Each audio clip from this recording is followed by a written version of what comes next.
counselors. So Julian, just let me know. It looks like we're waiting on Counselor Benton if my screen's accurate.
Good evening, everyone.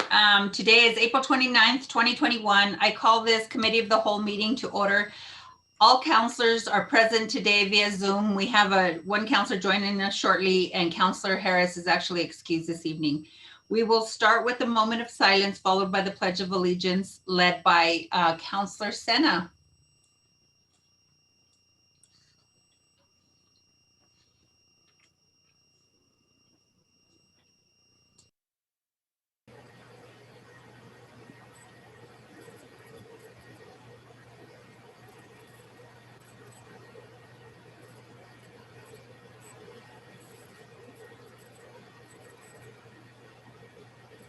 Please join me in the pledge.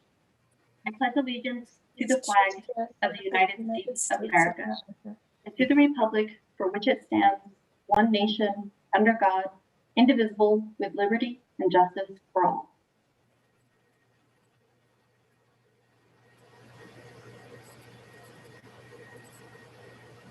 Continue in Spanish. Juro fidelidad a la bandera de los Estados Unidos de América y a la república que representa una nación bajo Dios, indivisible, con libertad y justicia para todos.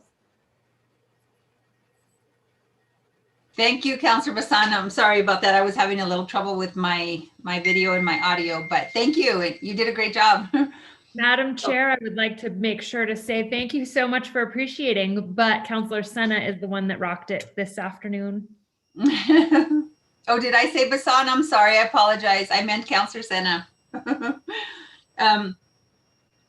As was posted on our website and noted on the agenda, this meeting has special procedures and is being held via Zoom video conference. Members of the public, city staff, and the media have the ability to view this meeting live through 4 different platforms: GovTV on Comcast Channel 16, on the GovTV website, YouTube, and Zoom webinar. These live streams can be accessed from most smartphones, tablets, or computers. Also, this meeting is closed captioned, so you may enable the closed captioning services on your television or device at this time. For those watching, thank you for joining us. The video recording of this meeting will also remain available for viewing at any time on the City Council's website. City Council is available via telephone if members of the public need assistance finding the videos online. Please call 768-3100 for assistance during business hours, which are Monday through Friday, 8 to 5 p.m.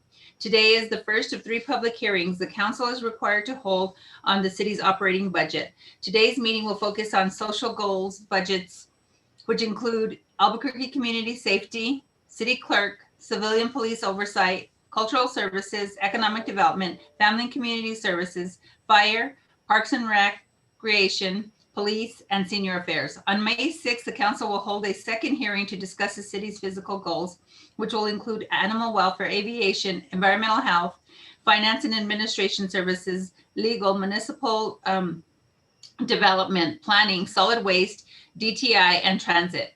The council will hold a third committee of the whole meeting on Thursday, May 13th to consider amendments or floor substitutes. No live public comment will be taken at the May 13th meeting, although written comments will be accepted. At the end of the May 13th meeting, the budget as amended or substituted will be sent to the Monday, May 17th City Council meeting for adoption. Written comments will be accepted at the May 17th council meeting. We will now move on to the public comment. Members of the public are able to address the committee if they have signed up for live public comment per the instructions published on the agenda and our website. Speakers will be moved into the meeting room and will remain muted until their camera is off, until they are called upon to speak, at which point they can turn on their camera, unmute themselves, and will have 2 minutes to provide comments. After that, they will again be muted and returned to be an attendee of the Zoom webinar. Written comments were also received for today's meeting and provided to the counselors in advance. So I think we have one individual signed up to speak for live public comment today. Is that correct? And the rest of the public comment, as I stated earlier, council members have received via their email. So Julian. Thank you, Madam Chair. Our speaker today is Mr. Roger Powers. Mr. Powers, please feel free to turn your video on. And oh, now I see you, you're unmuted. Your 2 minutes will begin when you start speaking. Thank you, and good afternoon, council members. I'm speaking with regard to the budget process, R147. I'm Roger Scott Powers, the pastor at St. Andrew Presbyterian Church and a leader with Albuquerque Interfaith. And I wanted to urge you to approve the full appropriation of $7.73 million for the Community Safety Department in the next city budget. In last year's budget process, the City Council cut the budget request for ACS by millions, and I want to ask you not to do that again this year. A fully funded, well-staffed Community Safety Department will be able to respond more appropriately to 911 calls related to mental health, addiction, inebriation, and homelessness. And it will take the burden off many of these calls off of APD and AFR so that they can focus their resources on fighting crime and fighting fires. I really agree with the coordinator of ACS, Mariela Ruiz-Angel, who said the police officers should be fighting violent crime. Firefighters should be fighting fires. Paramedics should be responding to medical emergencies, and trained unarmed professionals should be addressing calls on mental health, addiction, inebriation, and homelessness, where there is not a threat to public safety. So please support the full appropriation for the Community Safety Department. Thanks very much. Thank you, Mr. Powers. With that, we will now go to Mr. Lawrence Davis, Budget Officer. Mr. Davis will lead today's presentation overview of the Social Goals Department and then hand it off to Christine Christine with the city economist, counselors will have an opportunity to ask questions of each department after they are presented. Mr. Davis. Thank you, Madam Chair and City Councilors. Give me one brief moment to pull up the presentation. Madam Chair, I believe Councillor Benton has his hand raised. Perhaps he has a question. Thank you. Counselor Benton.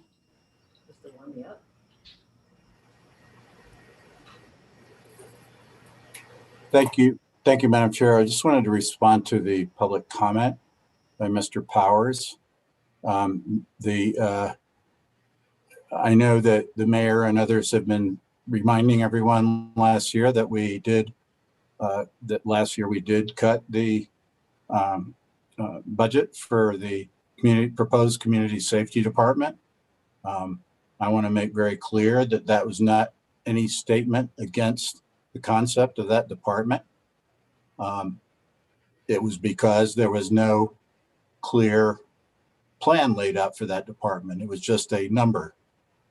It also, at that time, the administration had proposed to move a number of positions over from various unrelated positions as far as we could see at the time, including positions like parking enforcement and such. If you'll notice the budget this year, Mr. Powers, you'll see that they did not take that approach. That they have proposed that these positions be new positions and not just a shuffling of departments. There's still many questions with regard to what's intended for this department, but I just wanted to make that very clear that I do reject that narrative that's out there that we just willy-nilly cut the department and did not want to see it succeed. I think that was clearly not the intent of the council. Thank you, Madam Chair.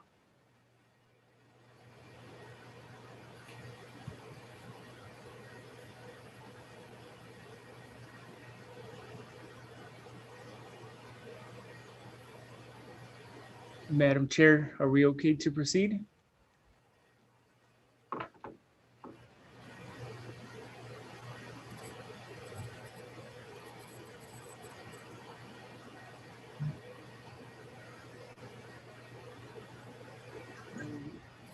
Mr. Moya, did we lose Councillor Pena there for a second?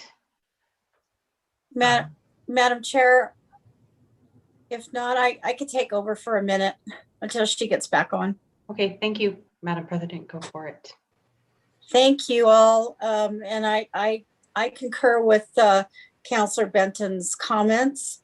And so with that, I think we would like, if there are no other speakers, then I would like for us to continue to have the 2022 proposed budget for social departments presented to us. And with that, who is that? Jesse? Mr. Davis in the budget office will go ahead and take it from here. Thanks. Mr. Davis. Yeah. Thank you. Thank you, Madam President. All right, Madam President and City Councilors. The presentation will contain a process overview, just to give you a high-level overview, budget appropriation overview, a revenue overview. Then we'll move to the social department presentations. And this year, we also included slides from each department that will be presented by departmental staff to illustrate some and highlight some department, I guess, one of my accomplishments throughout the year and budget highlights. So bear with us, there's about 42 slides. First and foremost, this is a staff Office of Management and Budget, and I think council is fully aware, we're in our third budget cycle in about a little over a year now. So I just wanted to take some time to thank my staff, thank, Christine, Jane, Linda, Jennifer, Michael, Kevin, and Emma. It hasn't been easy. We've had very few days off, but, we love working and we love what we do, and we do it for, the citizens of Albuquerque. So it hasn't been easy, but I think we've done a great job, and I just want to thank them. Thank you, staff. Next slide. Madam President, is just the FY22 budget calendar. We started this process on December 9th. We are currently at our April 29th first committee of the whole meeting. Our responses for the physical department questions, we will get those to City Council tomorrow. And as Madam Chair said, May 6th is the second committee of the whole meeting. May 13th is budget markup, and May 17th is scheduled for final adoption.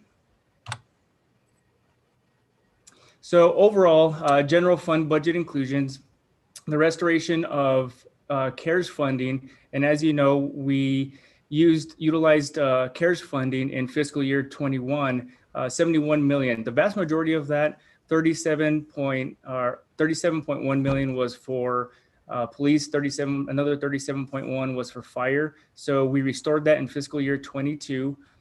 Next is community safety. With $5.3 million increase for a total budget of 7.7 million in the proposed budget. Next item is the city county buyout and remodel funding at $11 million. The city county buyout is 5.5 million, and that leaves another 5.5 million for remodeling when the county moves out. Also included in the budget is the 2% cost of living adjustment. 6.8 million is general fund only. 7.4 million is with subsidized funds. Overall was estimated at 8.8 million citywide, including enterprise funds. Next item was the inclusion of a 3.5 medical increase at 1.5 million. We also included the necessary 2% dental increase at 60,000. Also included in the budget for housing vouchers was 3 million. Combined in the FY22 budget, we have 4 million recurring and 2 million non-recurring for housing vouchers. Next item was the use of Transit's CARES funding that they received through FTA, and it's a 1.9 million decrease. In fiscal year 21, we used about 6.3 million. In fiscal year 22, we're anticipating 8.7 million. That's not exactly 1.9, but of course we have, additions and subtractions from the budget, just budget adjustments for transit. That's why we net about 1.9 million. Next item, full and increased risk recovery. So we're fully funding risk recovery at 3.6 million. And in addition to that, we have an extra 2 million going over to APD. And as you know, counselors, in the past, when we've reduced risk recovery or risk recovery has been reduced, the easiest way to decrease it is to take it from APD. APD historically has had the highest risk recovery amount. So what we've done in the past is we've taken it from APD. This year, we're giving 2 million back to APD.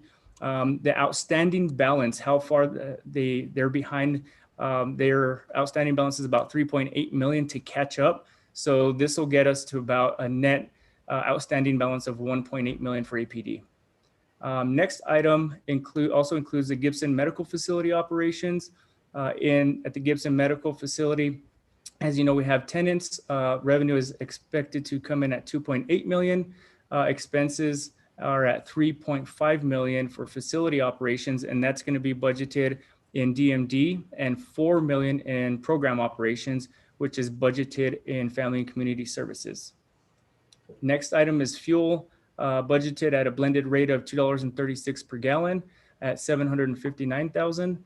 And finally, we have council initiated engineer salary increases at 438,000.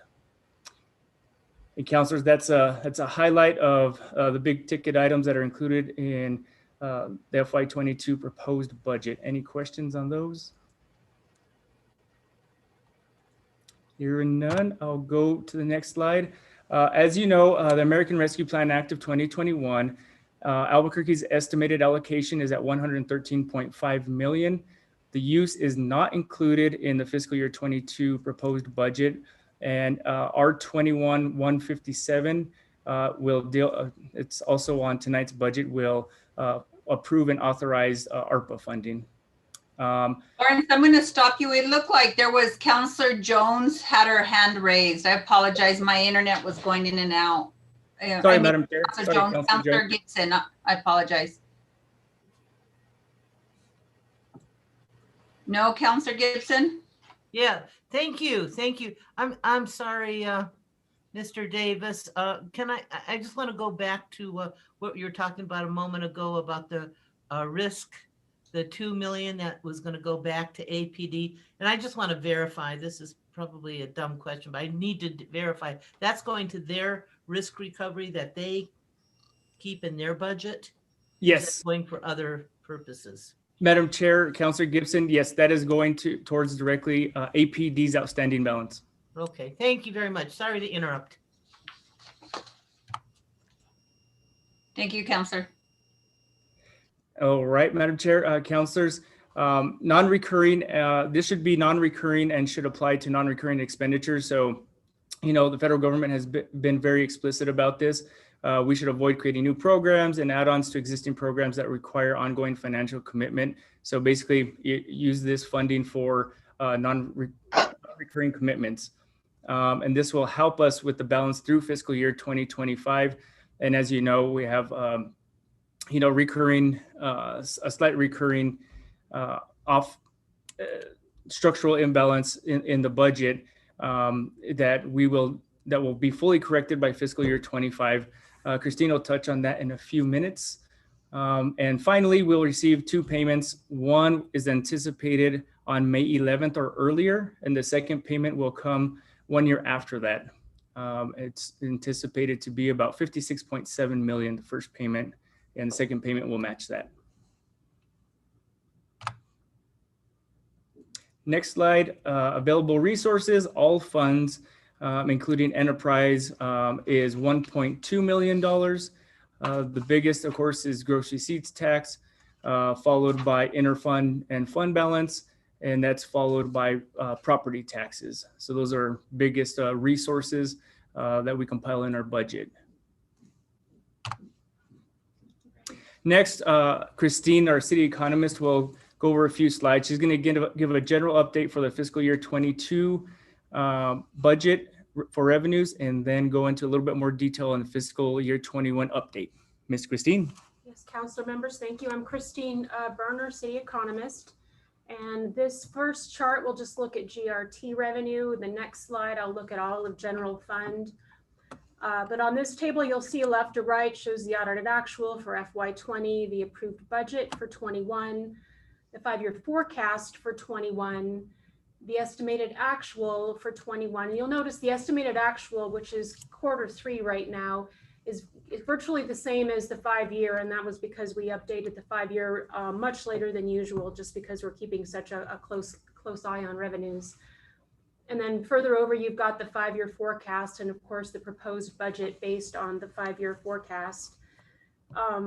You might know that the February distribution for revenue, GRT, received April 16 was the first positive growth that we've seen so far in FY21.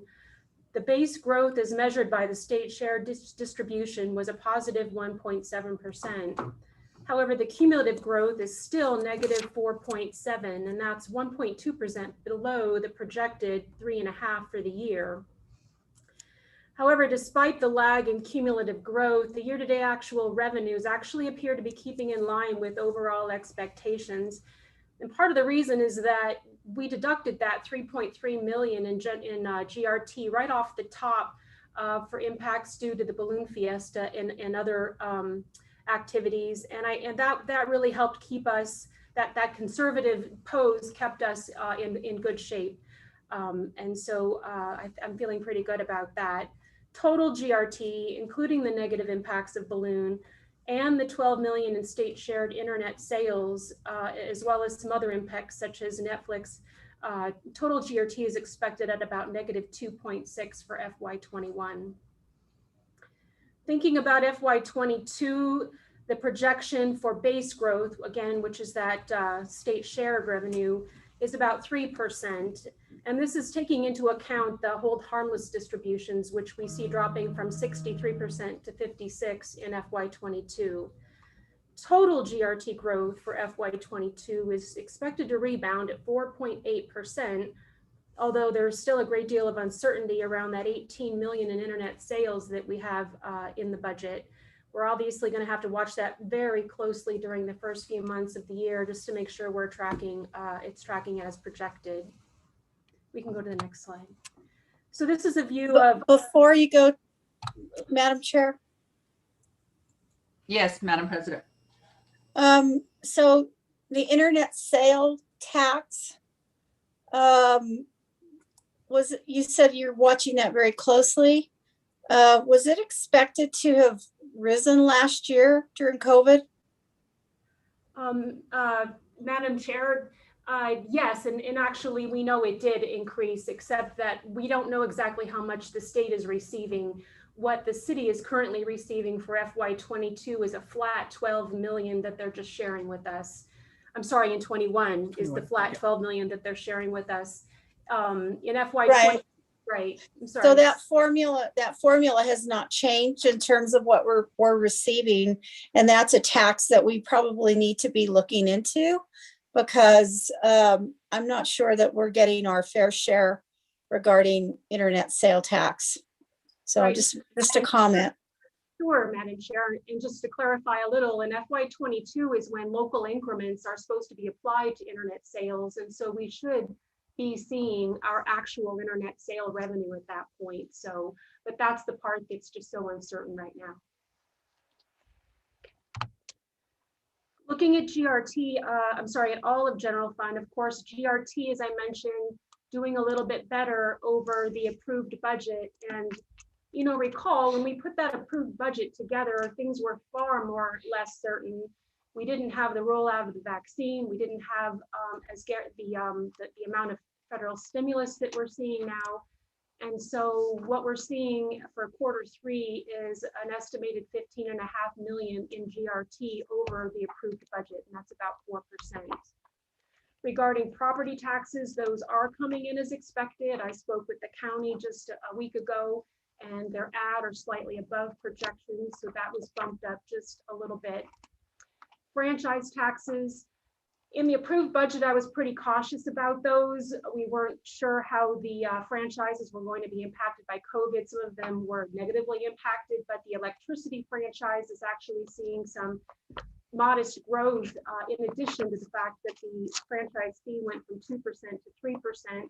So for this third quarter estimate, I'm feeling comfortable about putting the rest of that in there as projected. So that's another 5.3% or 1.5 million. The other intergovernmental, that is the state shared gas tax, which isn't a whole lot of revenue, but that's down slightly. And then the rest is the Bernalillo County shared operations, and those are tracking pretty close with expectations. The permit revenue is interesting. That includes building permits. And as you might remember, in FY20, it was just going crazy, particularly in the beginning of the year, then right through the beginning of COVID.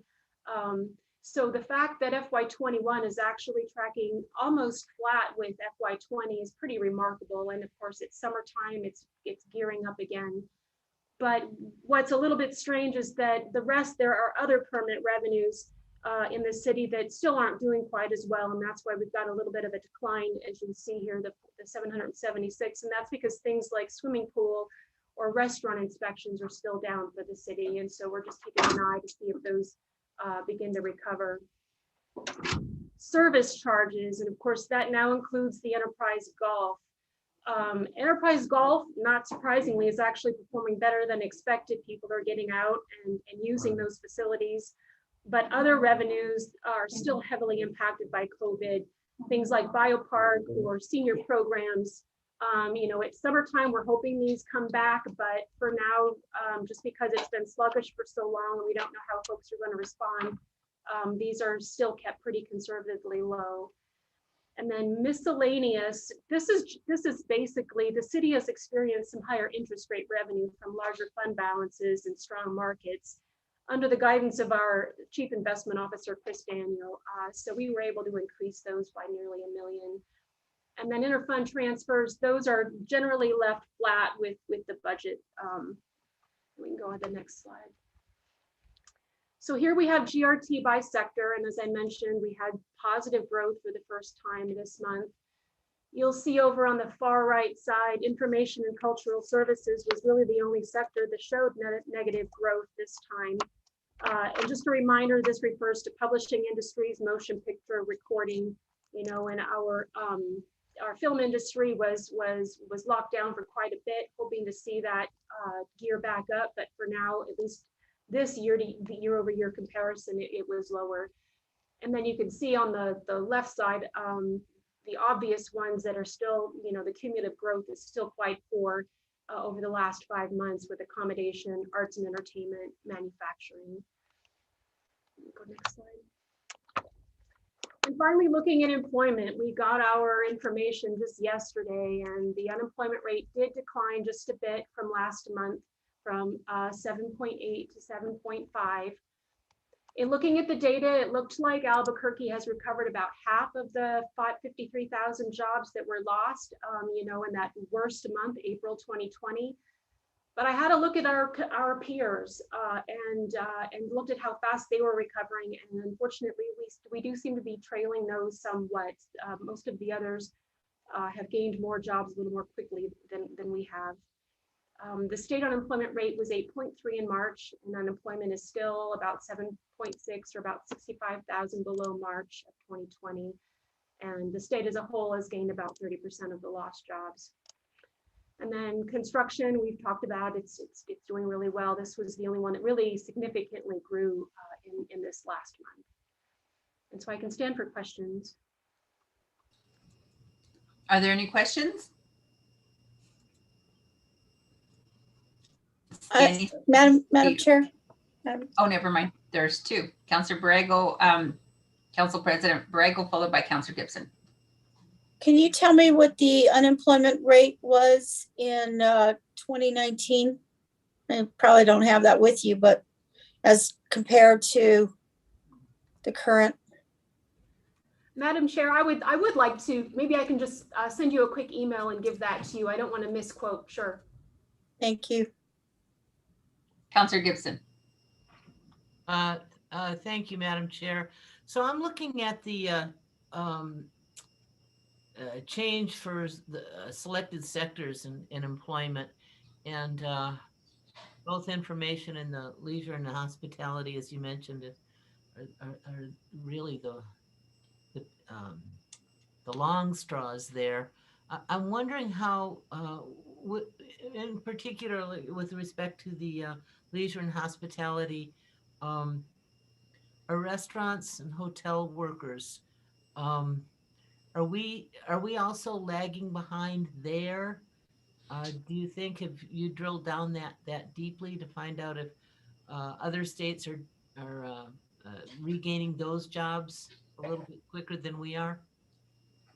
You know, Madam Chair, that's not something that I've looked at as far as drilling that deeply into other state responses right now, and I would have to see if I could find some information about that. I know across the country it's struggling, but how exactly we're doing compared with our peers, I'm not sure. I'm sorry.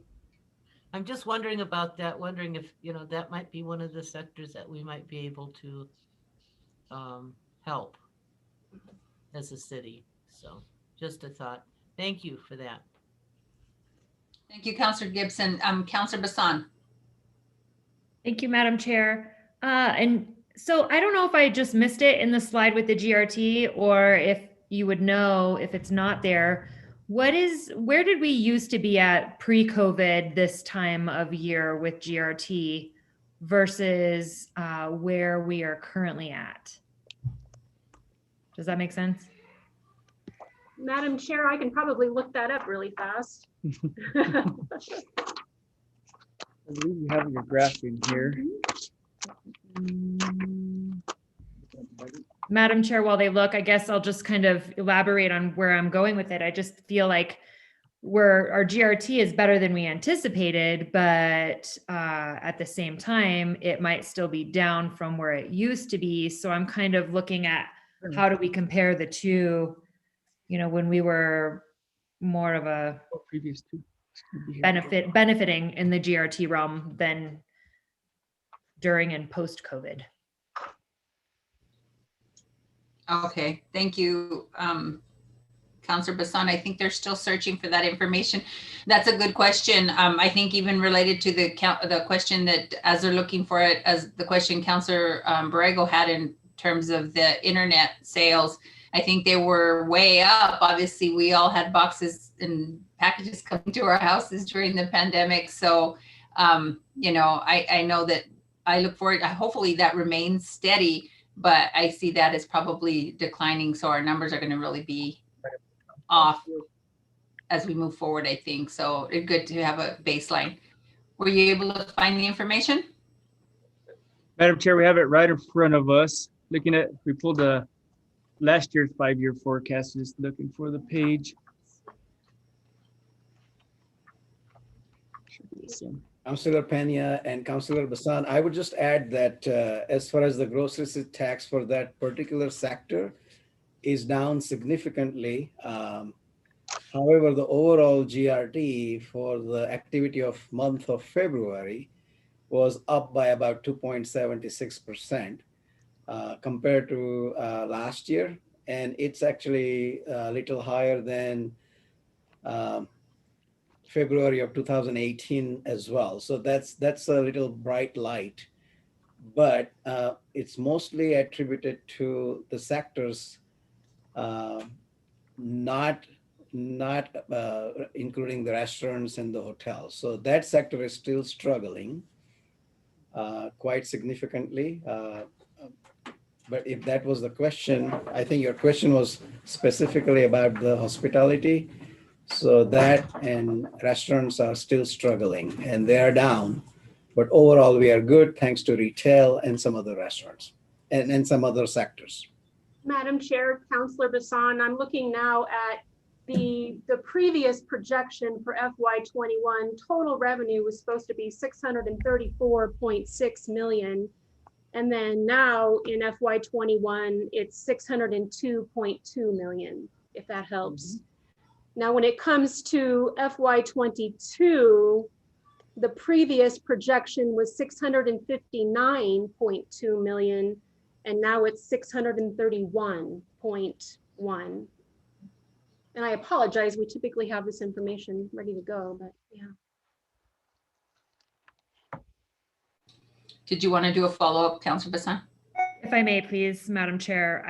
I guess, and I know Councilor Borrego was talking about specifically internet sales. I'm not even talking only hospitality, Mr. Baca. I'm talking overall GRT. So it's, I think if I'm understanding you correctly, GRT overall is actually up higher than it was even in FY18 for the month of February. Am I regurgitating that properly?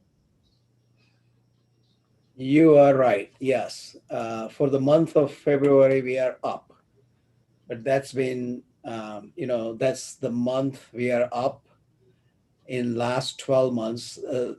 Let me rephrase. That's the only month that we are up in last 12 months. December.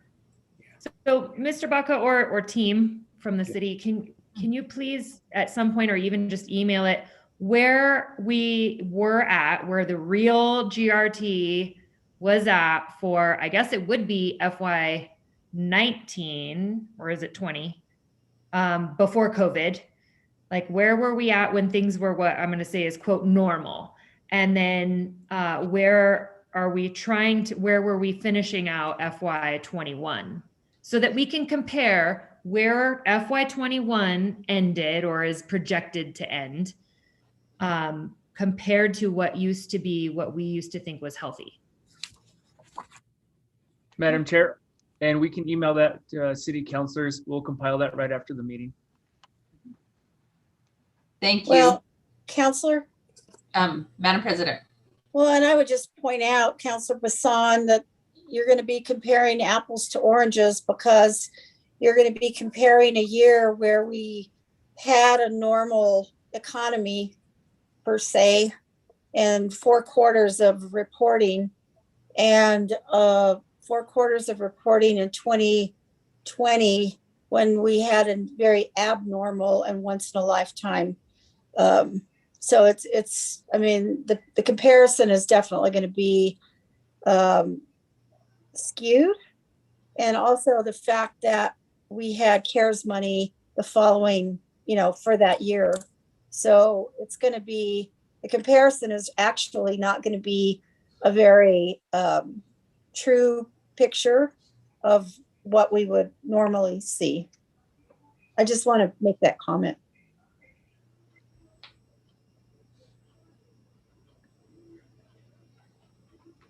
Okay, if there's no other, you can go ahead and proceed.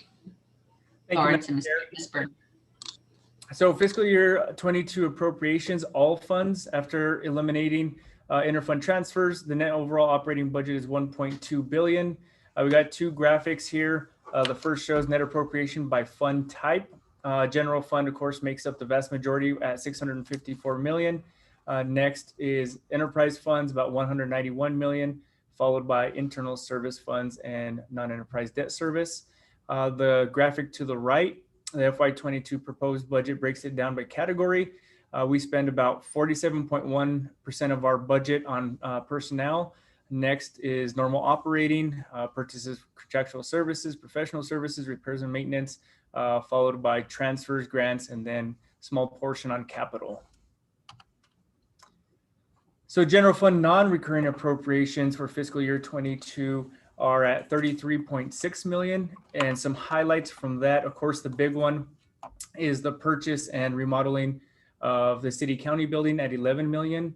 Next is 3 million to support LEDA projects that will go to city support. 2 million for additional APD risk recovery, which we discussed earlier. 2 million for the purchase of city vehicles, non-public safety city vehicles, which will go into city support. 1.9 million for the family and community sponsored events that will go, of course, to family and community. 1.9 million for spray pad installations at Alamosa and Westgate that will be budgeted in Parks and Rec. 1.1 million for arts and culture sponsored events. 986,000 for electronic control weapons, the lease over at APD, and 800,000 to support the independent monitor contract over at APD also. Those are the highlights for the non-recurring. Any questions on those, councilors? Any questions? Madam Chair, I do. I'm sorry. Yes, Councilor Davis. I can't find my little hand button. I'm sorry, but thank you. And excuse me, Mr. Davis, could you help me a little bit? Just why we're using non-recurring appropriations for something like the Taser electronic control weapon lease? We know that's a recurring item. We know it's required and we know it's expected every year. Have we not been able to move this to recurring at some point?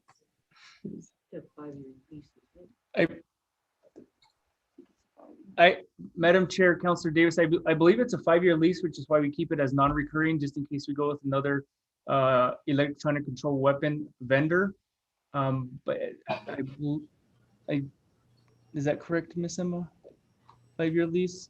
I believe it is, and you could, we have to verify it. Okay, we'll verify. I believe it's a 5-year lease, which is why we've left it non-recurring, just in case we go with a different vendor. We'll verify and get back to you, Councilor Davis. No, I appreciate it. If you could get us a little more information. It seems to me that if it's a multi-year lease, it would qualify for recurring and probably be best put there. But I'd love to learn some more information about it as we move forward. Thank you very much. Thank you, Councilor Davis. Any other questions? Seeing none, you can go ahead and proceed. Thank you, Madam Chair. Now we'll begin our social goal departments. This is the order in which we'll go. Police will go first. And like I stated earlier, they also have department specific slides, which they'll highlight some of their accomplishments or budget highlights throughout the year. We'll start with police. Overall FY22 proposed general fund budget of 223.4 million, 1,692 general fund positions and 14 grant positions. The proposed budget includes an increase of 2.3 million annualized funding for the additional 44 officers added in fiscal year 21. As you may remember, we only funded those positions half. This is the other half for full year funding. And one-time increase of 31.7 million in the general fund to restore the reduction in coronavirus relief payroll expenses that we took out in fiscal year 22. Next, we got 800,000 increase for the new computer aided dispatch system, software maintenance agreement, and 400,000 for the use of force contract.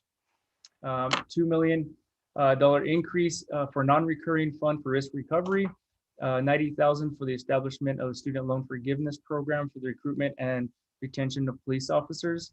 And finally, 11 full-time investigator positions to support internal affairs and compliance with DOJ for a total of $965,000. And if you have any questions on the budget, we can take those now. If not, Chief Medina, believe, and Commander Baker will present the next slide. Counselor Bassan. Thank you, Madam Chair. I just want to take a quick moment to let the administration know that I have submitted many questions to our staff about the social goals, but for the sake of this is the night of presentation, I'm going to wait to hear back on the answers for a lot of those and then probably follow up at a later date. Thank you, Counselor Bassan. I would like to ask a question. Counselor, I apologize, Madam President. Counselor Sena, then followed by Counselor President Borrego. Thank you, Madam Chair. I saw in here that it also notes that you'll be having one operation review language access coordinator. Can you tell me a little bit more about that? Sorry, Madam Chair, which position was that? I heard the position. The language access coordinator. Language access.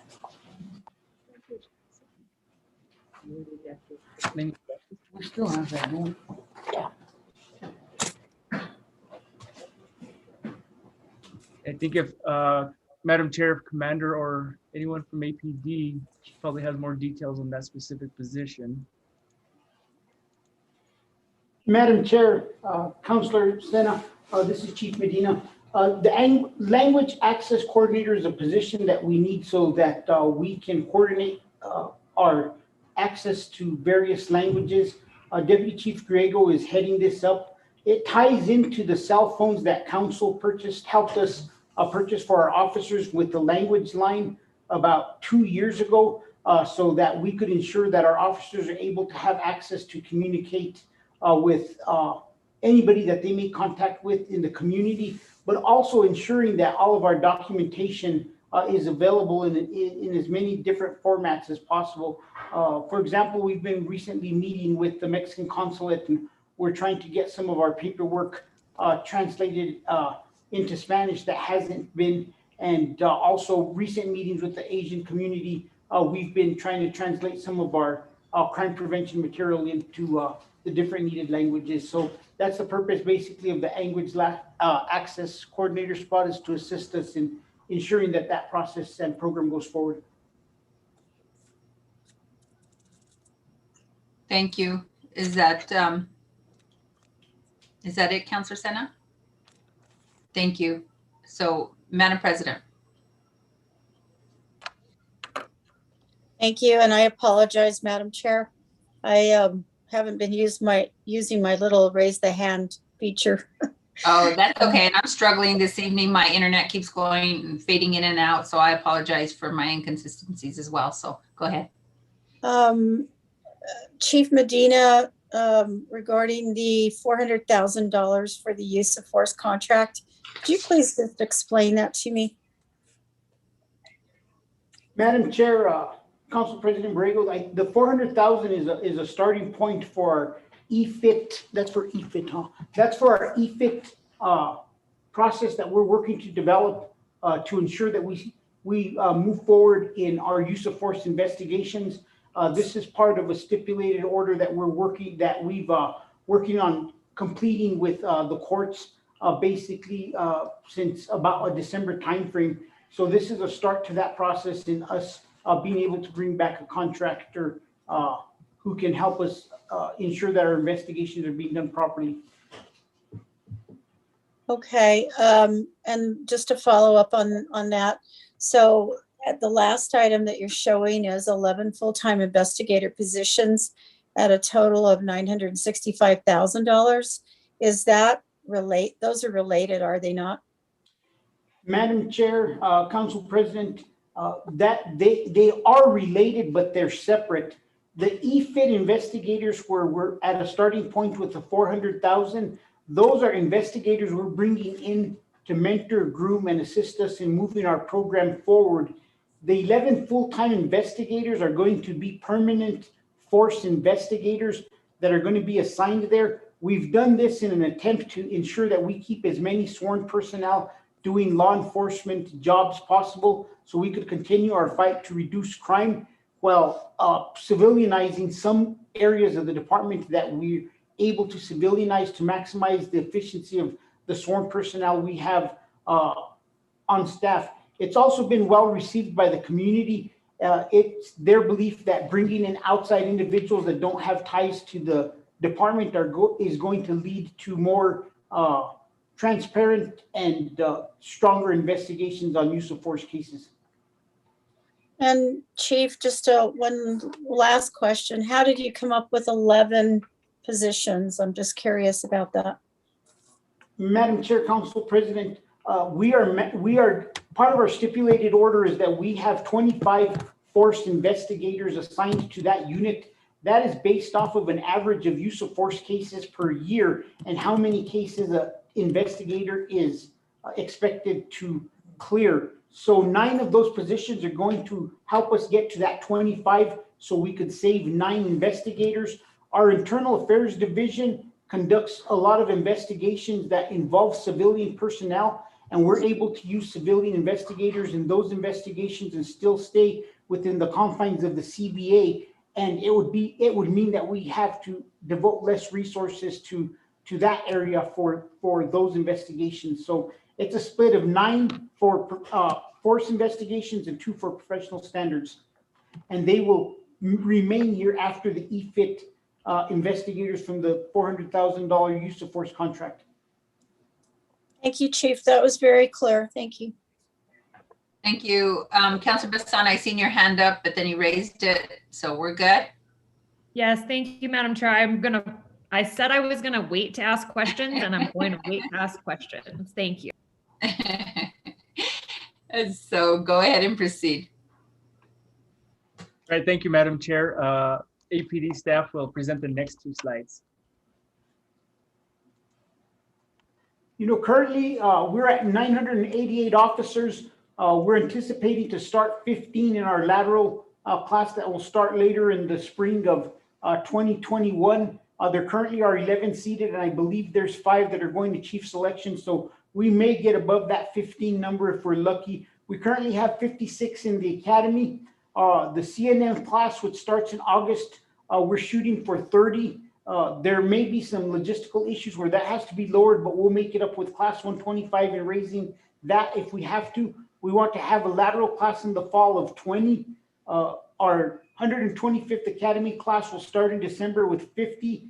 The 126th will start in May with a goal of 60. We're anticipating 60 separations from retirement, but we also know that not everybody graduates the traditional academy that starts. So we're taking off 15% because that's average that was determined as about the best estimate that we can make. So we're looking at losing 34 then. That brings us to 1125 of our 1140 positions. And in order for us to start seating a class for the fall and pre-hiring individuals, which we prefer to do, that will give us up to 15 individuals that we could have pre-hired and on the books ready to start the next academy class in the fall of 2022, which would bring us to the 1140. Just one last thing on this. Also, if you look at our current academy class, we are hitting those levels of numbers. So we do anticipate we'll be able to continue to hit those levels of numbers. Thank you. Any questions, or we'll move on? Go ahead and continue. You know, as you can see here, this is what we had in March of 2020, what we have in March of 2021. A question did arise, reference the Valley Area Command, that they had lost 10 officers. We discovered today that ops review is here. It was an error. It actually is. Roger, is that still 84? No, the actual number is going to be 78 for March of 2021. I have 78 in the valley, and that was due to a result of not adding the PRT members in the valley. Okay, so it's 78 or 80? 'Cause So there's 78 officers with a total of 94 sworn in the valley. Okay, so there is 94 sworn in the valley still? That is correct, sir. There still is 94 in the valley. They have a numerical error somewhere there that they discovered today. As you can see, field services has grown by 15 in the past from 2020 to 2021. And we have also grown other areas such as investigations, as we've talked about quite a bit in the recent media. In 2017, we started with 5 homicide detectives, and we're up to a unit of 16, which includes now 2 sergeants and some civilian support staff and a deputy commander.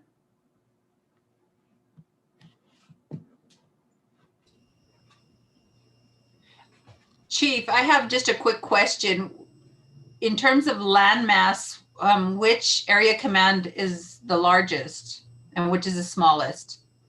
Madam Chair, I am going to guess at this from my knowledge of the city, and I would say the smallest landmass area command is either going to be Valley or Southeast, and one of the largest is probably going to be Northwest and Northwest or Northeast. That's a guess. I'd have to check. We'd have to look into it. If you could just look into that I would appreciate it. You know, I know we have our Southwest Area Command, and it piggybacks with Councilor Sena, and I'm not sure if Councilor Borrego is part of the Southwest Area Command as well. And I just, you know, and for the West Side, I think there's basically the 2 area commands that cover the entire West Side. So it's just something that I'd like to look into in the future. Just if you think of west of the river and east of the river, the amount of officers, there's a huge difference. So I just looking into, so I'd appreciate that information. Thank you, Chief. Madam Chair, I'll look into it and we'll get back to you. Thank you. Okay, thank you. Go ahead and proceed. Yeah. All right, Madam Chair. Next is Civilian Police Oversight Committee, and I know Ed Harness is unable to join us, but they're pretty straightforward and simple. For fiscal year 22, the proposed budget is 1.6 million, 15 general fund positions. The proposed budget includes 70,000 for a policy analyst and 21,000 to equip investigative staff with laptops, software, and scanners, so he could complete more work in the field. Thank you. Are there any questions related to the CPO? No. Okay, go ahead and proceed. Thank you, Madam Chair. Next is Fire, Interim Chief Gene Gallegos. So fiscal year 22 proposed general fund budget of 95.8 million, 760 general fund positions and 15 grant positions. Highlights include the restoration of 31.7 million in the general fund operating for the CARES reduction in fiscal year 21. Next is 50,000 for a dedicated EMS tactical team to be on standby for SWAT callouts and other APD tactical events.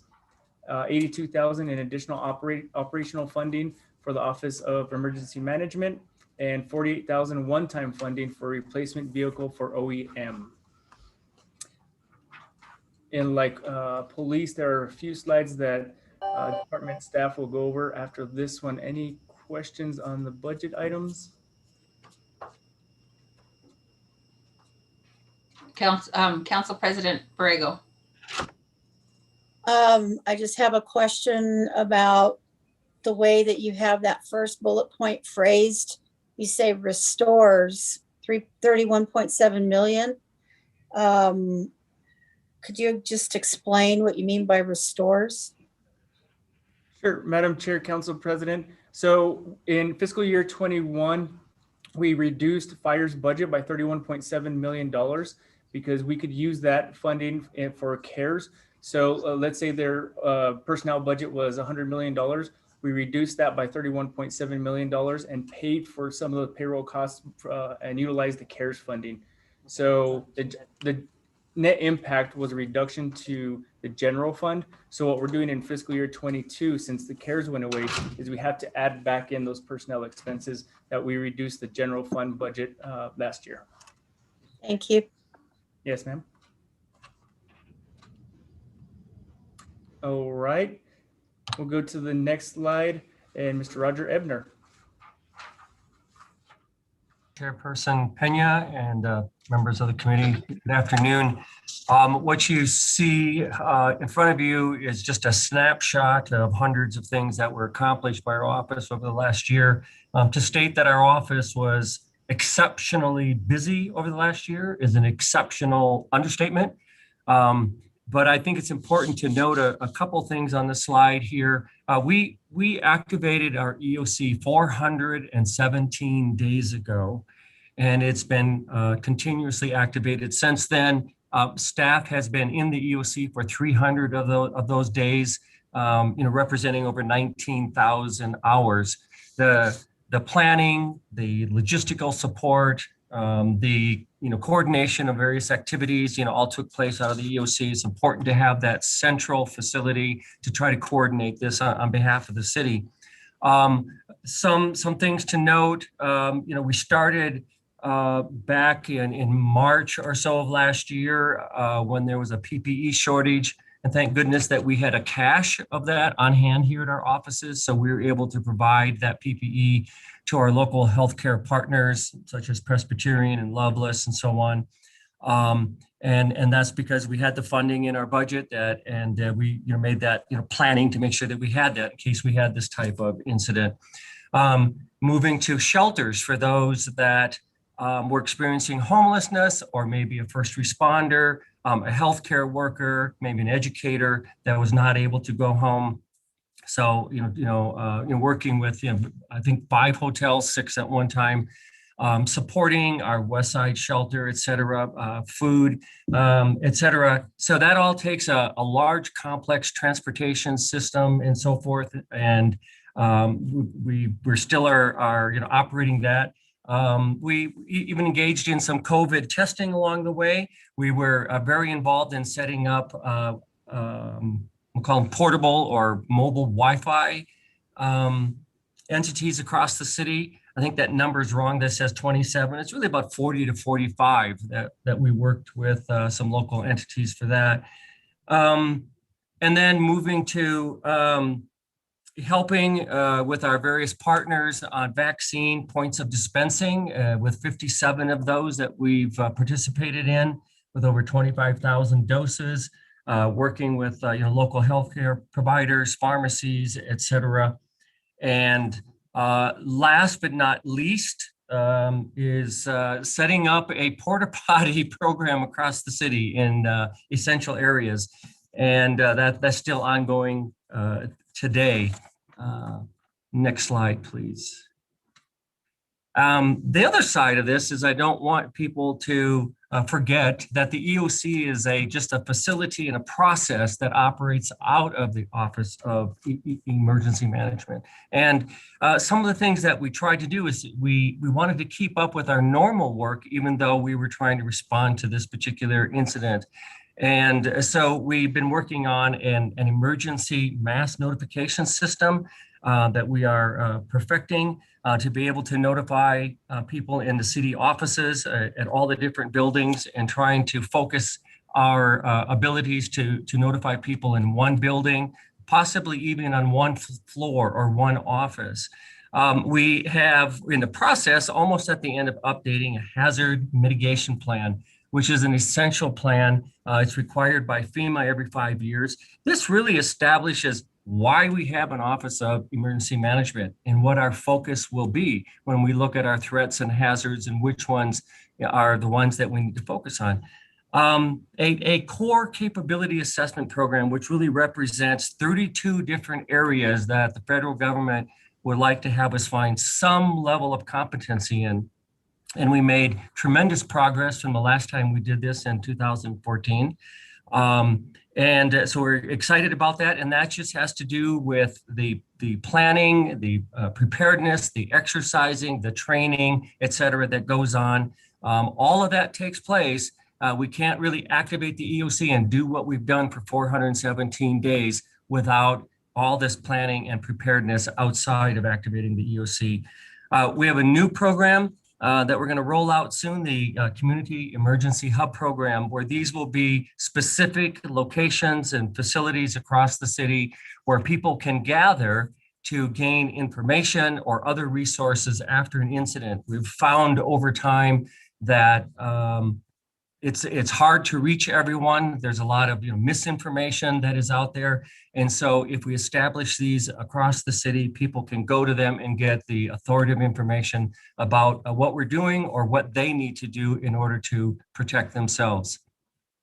And with that, I'll take questions if there are any. Are there any questions? Councillor Gibson. Thank you, Madam Chair, and thank you, Mr. Abner, for just, and to all of your department for doing such a great job this past year. Really, really appreciate that. And also for taking a forward-looking approach, how using some of the things that we've learned with this, with the pandemic this past year, and possibly, keeping those practices or being able to reinstitute those practices. But here's my question, and this is just really out of curiosity. It's but not necessarily related to the budget. But you mentioned that your department put up porta potties in essential areas, and I'm just wondering, how you determined what an essential area was? What were the things you were looking for when you were getting out porta potties?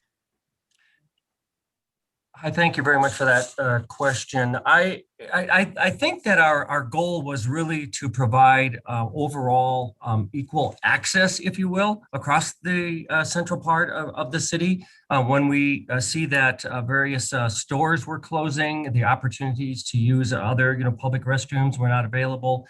So we chose those areas that where there were store closings, et cetera. And where those individuals that may be experiencing homelessness needed those facilities. And so just looking over across the city of where the greatest need might be. I don't know, sometimes it maybe was just a guess, but it was our goal just to make sure that they were available. Thank you, sir. Next, thank you, Councillor Gibson. Next is Councillor Benton, followed by Councillor Sena. Well, surprisingly enough, I was also going to ask about the emergency facilities that have been provided, many of them in the downtown and north downtown area, and we do appreciate those. I just wanted to ask you, Director Ebner, with regard to that, that was a need and prior to the pandemic and remains a need and will remain a need as we go forward. Do you have any, is that basically something that's going to go away when we get our green status on Friday, or what's the thinking on that from your side of it? I know that this is something that Family and Community Services and I have talked about a lot as well. And I've gone through all sorts of grief over trying to put a nice porta potty downtown. And then in the end, we didn't get it downtown. We ended up putting it in Old Town because nobody would agree to have it outside their building, as nice as it is. But yeah, just kind of a comment on that, if you would, please. Yes. Well, Chairperson Pena, Councillor Benton, I know that project is under discussion at this time. I don't see that there will be a need to have these porta potties out forever. The exact time, the exact date, and so on, again, is under discussion. And we've all been waiting to get to a green status or turquoise, or maybe no status at all in the future, as we're hearing. So I think we just had to wait until we move through the phased approach, and we're getting there. We're getting close, and I know that we are discussing it at this time. Thank you, Madam Chair. Just a follow up, and I have had occasional complaints about how often they're serviced. Do you know how often those facilities are serviced, or are they a different schedule depending on the demand? Councilor Benton, I don't know exactly how often they're serviced. That is per the contract. That would be a normal contract for servicing. I can look into that and I can respond to you if you wish. Yeah, if you could, specifically the one at Second and Silver. We'd had some complaints in the past. I just was curious about that, but thank you. Thank you, Madam Chair. Thank you, Councilor Benton, but I see Director Pierce's hand up. I know Councilor Sena was next. It's related to Councilor Benton's question. Director Pierce? Yes, I was. Yes, thank you, Councilor Pena and Councilor Benton for your question. Just to follow on what Director Ebner is saying, those porta potties are serviced once a day, and we have continued conversations about the important role they have served in our community during the pandemic and will serve post-pandemic. So recently had a conversation with Director Simon, Director Wayland, myself. I'm trying to think who else. I think Commander Brown, just to talk about the importance of them. I know Councilor Benton with your porta potty experience. There are challenges, but we do think this has been a really important piece for our unhoused neighbors. They are not without their challenge, and we really hope to continue this moving forward and continue to refine and make them the best they can be, but they have served a really important need, and they are serviced once a day. Thank you, Director. Any follow-up, Councilor Benton? You're good? Okay, Councilor Sena. Thank you, Madam Chair. And thank you, Mr. Ebner. I just wanted to first recognize, I know so many staff throughout the city stepped up to really volunteer their time and services at the EOC. And I know members from our fire marshals were loaned out to the state. I know so many stepped up even from transit volunteering for vaccine sites. And I just wanted to take that time to really recognize and thank all of them, because especially Stan coordinating our vaccines now, he's really incredible. But I also do have a question to follow up on these emergency notification systems, as well as the community emergency hubs, that I really hope that it's ensured that language access is a critical component to that. We're battling currently with a lot of misinformation and trying to get information in multiple languages to our communities. As we know, COVID definitely impacted disproportionately so our communities of color. So ensuring that information and getting ahead of a lot of the misinformation and dispelling myths among our communities that are limited English proficient, that those measures are taken for that notification system, and as well as these emergency hubs that language access is provided. And, this is something I'm going to probably be a stickler about to all of our departments, that language access, that everyone has that comprehensive plan available. So not just picking on you, Mr. Ebner, but I just do hope that that is taken into account. So thank you.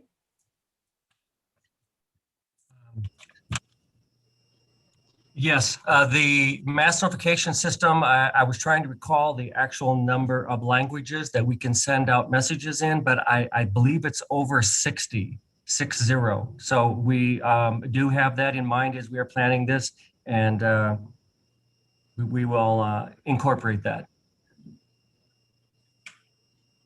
Thank you. Next, we actually have the hand raised from the Mayor's Conference Room. Thank you, Madam Chair. I just wanted to take this little opportunity to really recognize what Director Ebner, Nick Zubel, Stan Lowe, all the folks who have been, Marion Camp, who have just been in an activated emergency operations center for over a year, and all of the volunteers that have been there. Roger, the very first time we met with Roger, he spoke to the mayor and me about planning for the most vulnerable in our community, and how when you plan for the most vulnerable populations, you automatically take care of everyone else. And that was his philosophy long before there was ever anybody was talking about a pandemic. And when it came time for those plans to kick in, The fact that all of our emergency plans were based on that principle was so important, and became really the basis of our plan, not just to help people who were in that emergency space, but also to distribute information, to get people tested, and now to get people the vaccine. So we don't get a lot of chances to, we keep Roger way out there on 114th Street. We don't get a lot of chances to recognize him. So I just wanted to take a moment to do that now. Thank you. Thank you. And thank you. You know, we had a very successful event, so I know I dragged you into it, and I appreciate you being supportive of the effort. Ori did a great job, and the state, Dolores, and you coming together. I know with the vaccine hesitancy, especially in districts like mine, we were very concerned initially about who was going to sign up, and the fact that several people weren't signing up, and then to learn that we actually used every single one of the 1,000 vaccines was incredible. So thank you, Council President Borrego. Thank you, Madam Chair. I just want to echo what Sarita just said. I've worked with Roger for a while now, and he and his staff, quietly do their work behind the scenes. And one of the things that, and I know that you still have a lot of those PPE masks, and I would like just to let the counselors know that if you remember, we allocated, one of my bills allocated $1 million for the PPE masks, and they're for small businesses, and they're still available. There's still some that are available, not a lot, but there are still some. So if any counselor wanted to do an event in your district, certainly contact Roger, because it's important that we get that those materials out into the community. I had one last week at Cottonwood Mall, and we had quite a few people. I had people from other districts come all the way over to the west side just to take some of those masks to their businesses. So, and the sanitizer as well. So Roger, thank you for everything that you guys do out there and quietly on 118th Street. I think it's 118th, isn't it? Am I right? Sunset Gardens. Sunset Gardens. Yeah, I know it's way out there. Thank you. Thank you. So with that, we can proceed. Thank you, Madam Chair. Next department is the Albuquerque Community Safety Department. Mariela Ruiz Angel is the director. Fiscal year 22 proposed general fund budget of 7.7 million, 61 general fund positions. The proposed budget includes a mid-year creation of 6 positions at a total of 671,000, and a return of 1 position to Family and Community Services at a cost of 61,000. 4.4 million increases. I should have prefaced this with personnel. Increase is proposed that includes 3.2 million for 43 additional FTEs consisting of community safety responders, an emergency community response team, and office personnel. The remainder of that budget goes to support those FTE positions in the operational column. Next is non-recurring allocations of 250,000 for vehicles, 250,000 for contractual term staff, and 40,000 for outreach communication. And Mariela has various slides coming up. If you have specific budget questions, please ask, but I'm sure you'll have counselors a few questions as we go through the next slides. Good evening, everybody. I'm here in the mayor's conference room. I have a few slides today, and some might feel familiar, but others I think are going to be brand new for you. And I want to kind of just do a quick recap, right? So last year during this time, this administration decided to create a cabinet level department. It was extremely obvious for us at that time during the unrest that we were having across the nation that we needed to have an alternative response to public safety. And so we jumped in with both feet as we knew that we needed something big and decided to create the Community Safety Department. So this will be a department, again, that goes out to 911 calls as well as 311 and other departments. And then also it will do outreach and follow-up.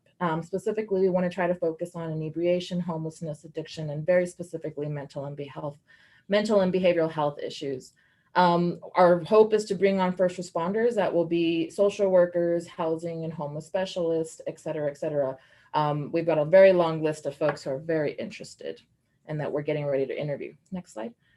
Just as a kind of recap, we did a very extensive public engagement process in which we did a survey and also many meetings and a week-long engagement event.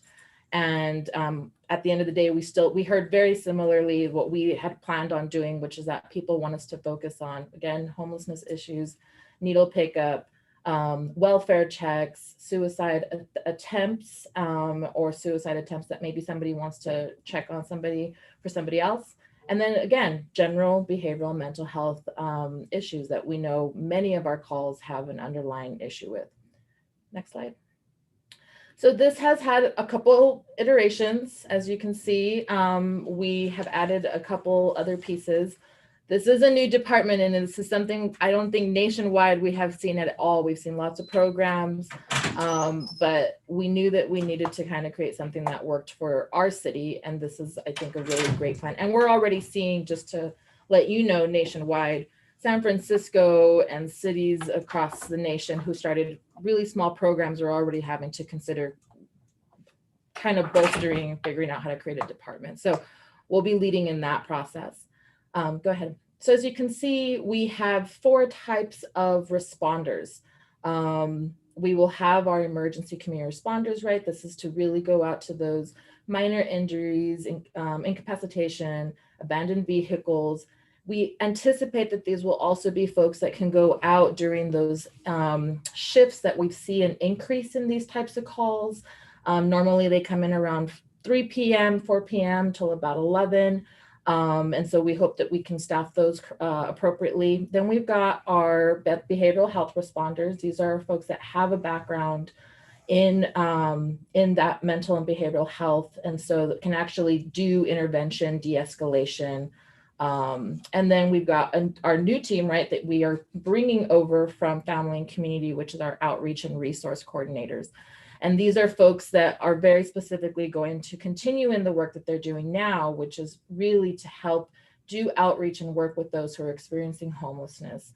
So that really kind of falls right into that ACS values around being trauma informed, making sure that people are connected to resources and getting people set up for a pathway of success versus, right, being set up to just go into jail or go into the hospital and be released.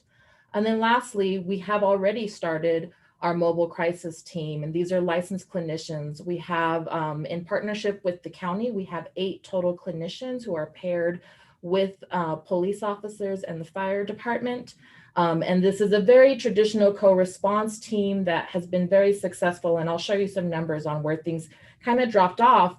Unfortunately, because we weren't able to hire, the contractor that we were working with was struggling to kind of bring on clinicians. And once we brought it in-house, we were really able to get it going again. So I'll show some numbers after down the road.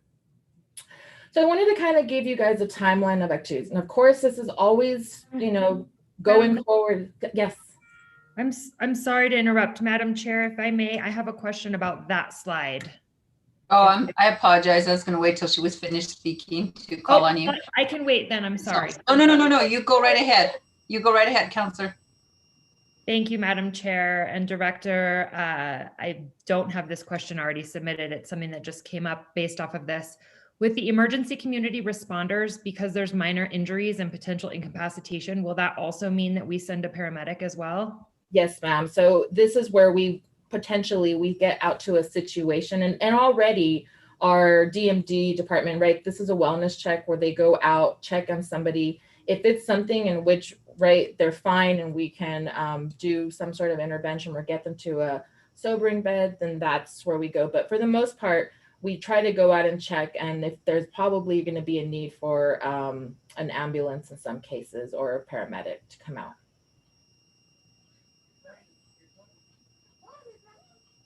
Is that good, Counselor Bassan? I think she froze. No, she has kids. Counselor Gibson while Counselor Bassan gets back on. We'll wait for her to thaw. Thank you. My question, actually, I have a couple of questions on this. And I really, I think you've worked really, really hard on this, Ms. Ruiz. And I just want to let you know that I really do appreciate that. And I think a lot of people in the city appreciate it. So first of all, my first question is, I'm presuming that these calls will be coming from 911. And if that's a correct presumption, then will the 911 operators know when to direct these calls to your department rather than APD or fire? Or will it just be like the fire or APD will go out as well as someone from your department? I guess what I'm talking about. Well, Yeah, any of the four that you just described. Thank you, Councilor Gibson. It's a great question. So luckily enough, we have already done some piloting with the wellness check program that 911 does dispatch and fire does dispatch our DMD folks. And they also, now that I'm working with our outreach team, also dispatch our outreach and research team through family and community. So that will continue to happen. We are very much in the weeds right now, working with dispatch to create a, what I would call, they don't call it a tree in their area, but it's the questionnaire, right, that says, when is it appropriate for this to go this way? So as we work through that with APD and AFR, we'll definitely have something that will be applied to really most calls that we think ACS could go out to. And all that's really doing is securing a scene, making sure that it's safe, and then allowing us to understand, right, what are we walking into? So as we finish that up, I'm happy to share with you. Okay. All right. So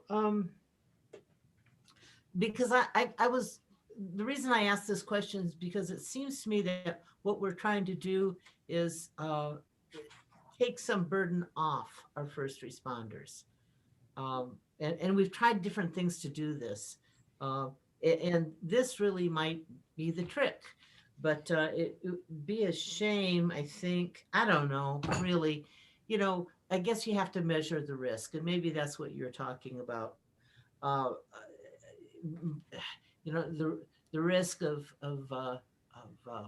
a problem resulting if either fire or APD was not dispatched. But let me ask you something else, though. You said that the outreach folks coming from Family and Community Services, I know of two people over there. By first name, my office is very, very familiar with them, and I'm wondering if it's besides those two folks, or is it just the two people coming over from Family for that? So it will be the two people. So that will be coming over from Family and Community. And then Family and Community was already kind of on a pathway. And so we completely agreed to bolster that team, right? One of the biggest issues was that they were just as stretched going out to some of these calls. And so we wanted to make sure that we can fill those needs and those gaps. So we'll be adding a few more positions to add to that team. Okay, very good. And the mobile crisis team, has that changed at all, or have we just kind of taken it from one place and taken it from HopeWorks and brought it over to you? Yes. So we've it will logistically still be dispatched as it is.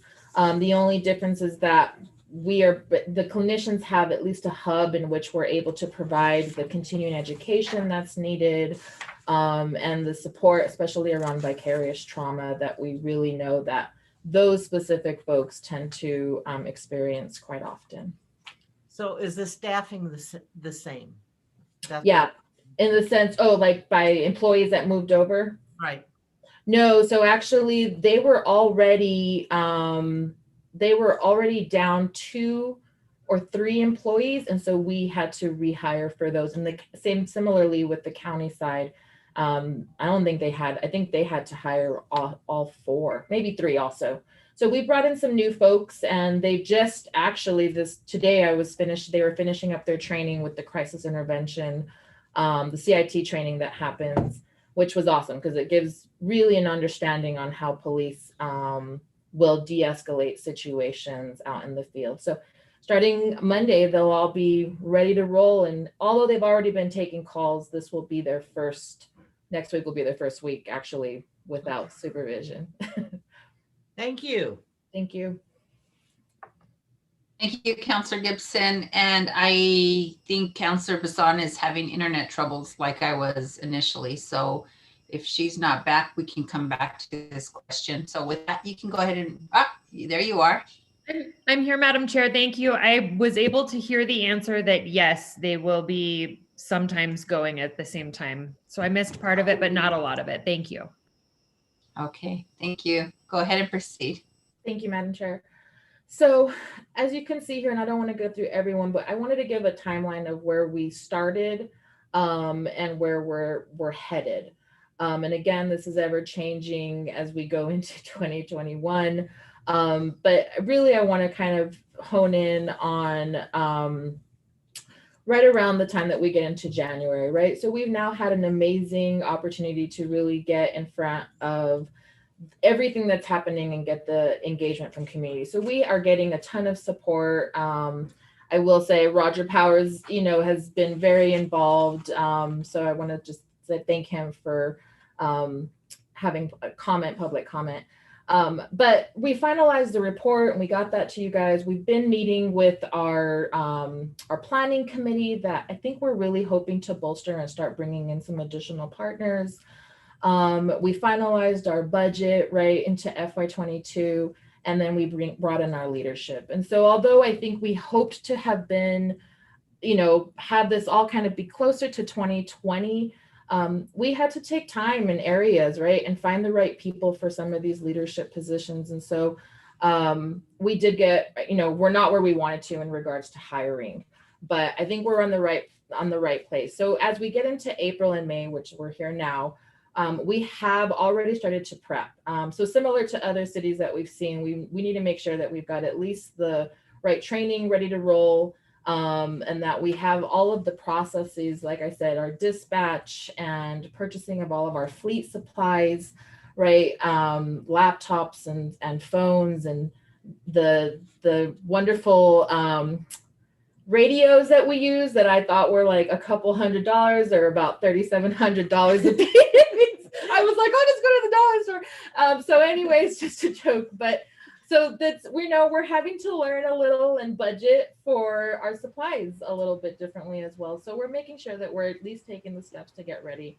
And then as we've been going, we're starting to plan for our interviews to happen this week and into the next few weeks. Go to the next slide. So once we get folks on, we believe that we can start doing. Yes. Can I just check if Councillor Jones wanted to ask a question now or wait till you're done? Councillor Jones? Thank you, Madam Chair. Actually, it was just an observation. If you'll go back to the slide just before this one. If you'll look on the top row, I believe the middle of December should be 2020. Thank you, Councillor. I don't think we've hit 21 yet, but we're not there yet. I missed a lot of things. Thank you. Thank you, ma'am. Thank you, Councillor. So again, as we get into June and July, we start in the actual process of testing, getting folks trained. Hopefully by that time, we also have our vehicles ready to roll, and we do have a interim location that will be located on the first floor where Water Authority will be, or was. So that's being a little bit remodeled so that we can get folks in there. And then as we get into August, this will pretty much, right, we will continue with our educational campaign, which we know needs to happen, as well as continuing in the hiring process, right? We are a new department and we are needing to revamp as we continue to go. So similar to APD and AFR, where they're bringing in staff and bringing in responders, similarly, we will too. And then as we continue, we'll meet with our advisory committee. I think one of the big pieces here that I want to make sure I point out is that we know that there has been this big want for a comprehensive plan, and we continue to work on something with our community, with partners. And now that we've got 2 amazing deputies coming on who I've been working with, now we're really going to be able to get this finalized for you guys. So, and for the community. So I just want to let you know, we do have hopefully a draft, because we want to make sure that this works. So we'll get drafts out to everybody and be able to at least get that, get some input from that. And then as we get into September, sorry, go back one more time. I do want to also talk a little bit about data. It will be extremely important. I think you guys all know this, that we are able to at least document and collect as much data as we possibly can without violating HIPAA violation. And so we want to make sure that this department, because there is nothing like this, and because they're really, unfortunately, other than co-responder models, nationwide, there's not a lot of research on non-enforcement type of responders that go out to 911 calls.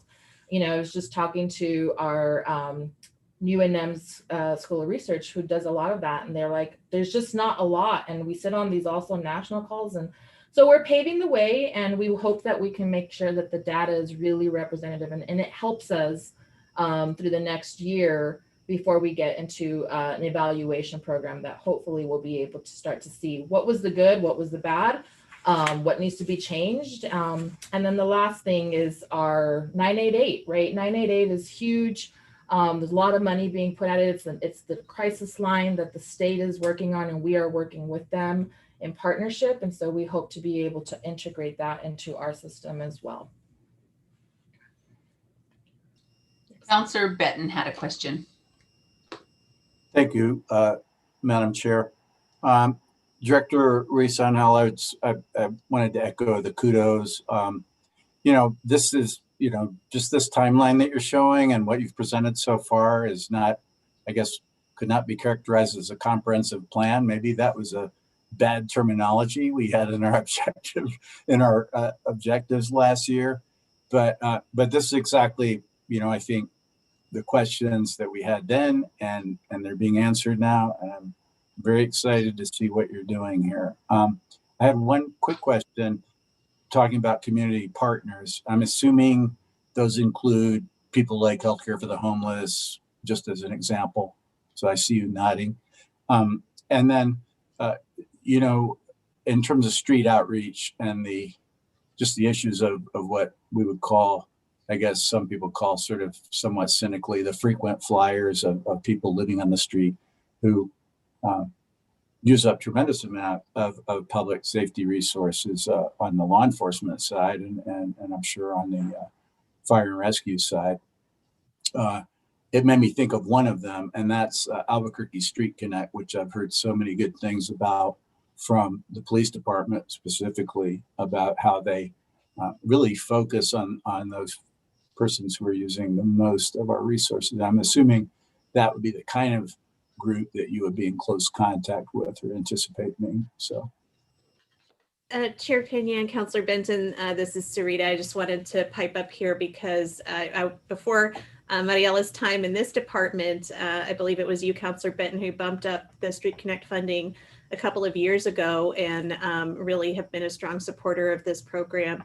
And our budget, including I think some emergency funds, also maintains and increases the level of support, because we've had a really huge success with that encampment outreach team that Councillor Gibson was asking about. I just received some vignettes about some recent outreach that included getting some people with some pretty significant medical conditions, but also other things that they were grappling with, but getting them to the right level of care.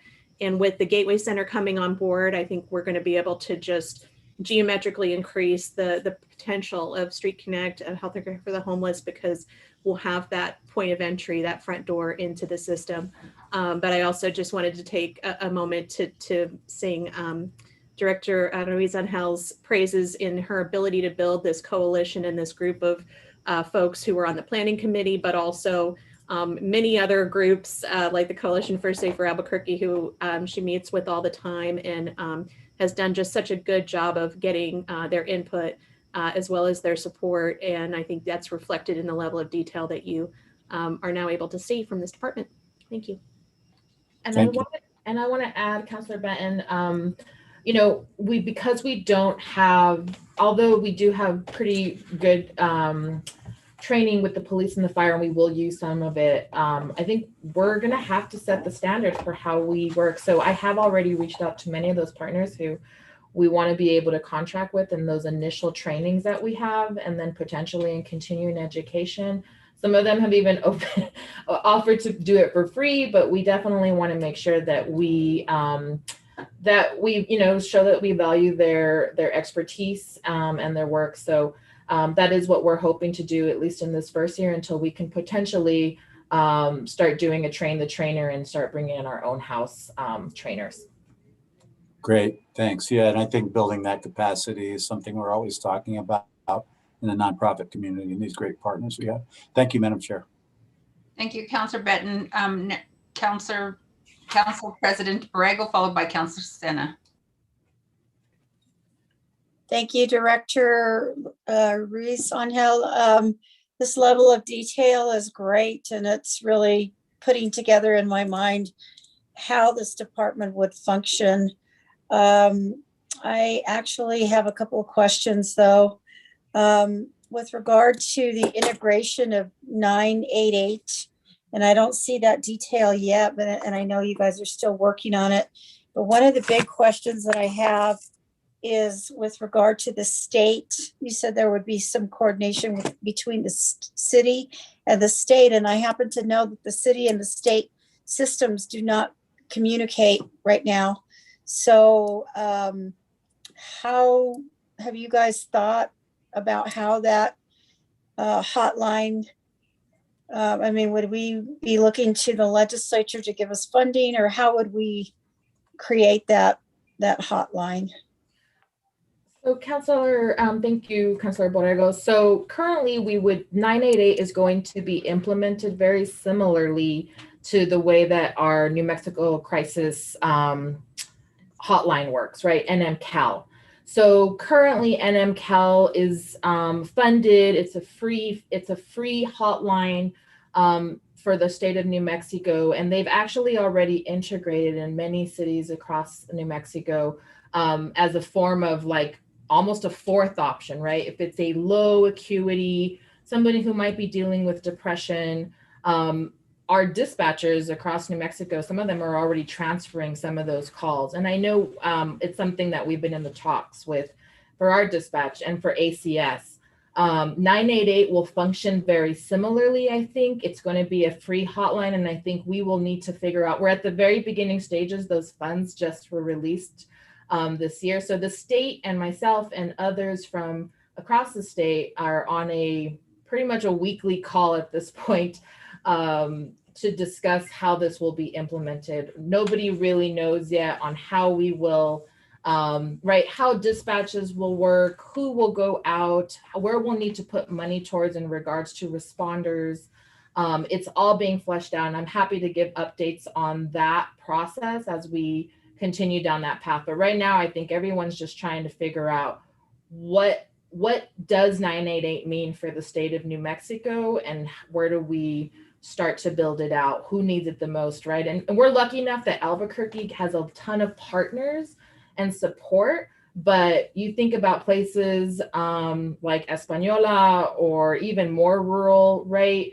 That are going to really need that support for 988. So I'm happy to continue to give updates on what that might look like down the road.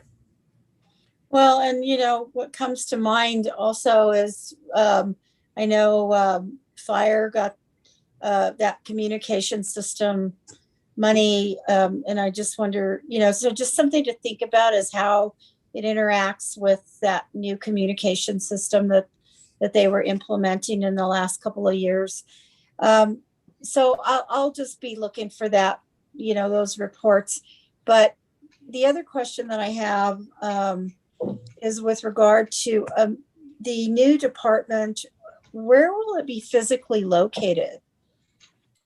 So again, it will be down on the first floor for now. City, we have the water authority space that was on the first floor. It's not ideal for long term because it's actually not very big, so it won't house us for too long. But it's a good spot. We want this to be a space where people can walk into and feel comfortable. And so, although we know that we might down the road have to be paired with DMD or fire or somewhere, we just really want this to feel like a comfortable space. So for now, we will be on the first floor of City Hall, and then as we move forward, we'll see maybe where the Councilor Chair Pena and Councilor Borrego, in this year's capital budget, as you guys know and approved, losing track of all the budgets, there is plans to develop the ACS headquarters at Catherine and San Mateo, that property that the city owns and has been vacant for some number of years. I think there was a desire to have a public safety presence there, but there were competing concerns around, some of those folks feeling over-policed. And so putting ACS there and possibly some units within fire made a lot of good sense for that location. And we're grateful for the council's support on that in the GO bond. Also wanted to just note that the interconnectivity issues that you raised, Councilor Borrego, as a result of the radio project, now everybody can talk to each other. They're all in the same radio systems. And then with the money that we received primarily from the state, but also some from the city to upgrade the CAD systems, everyone will be on the same computer-aided dispatch system, so everybody can talk to each other there as well. And then we've already talked about the piece about making sure that ACS is integrated with both of those. So of course, with any building project, we have to have community input and make sure that we've, gotten that everybody involved in that decision on Catherine and San Mateo. But for now, that is the tentative long-term plan. Thank you, sir. Thank you all. Thank you. Thank you, Councilor. Thank you, Councilor Sena.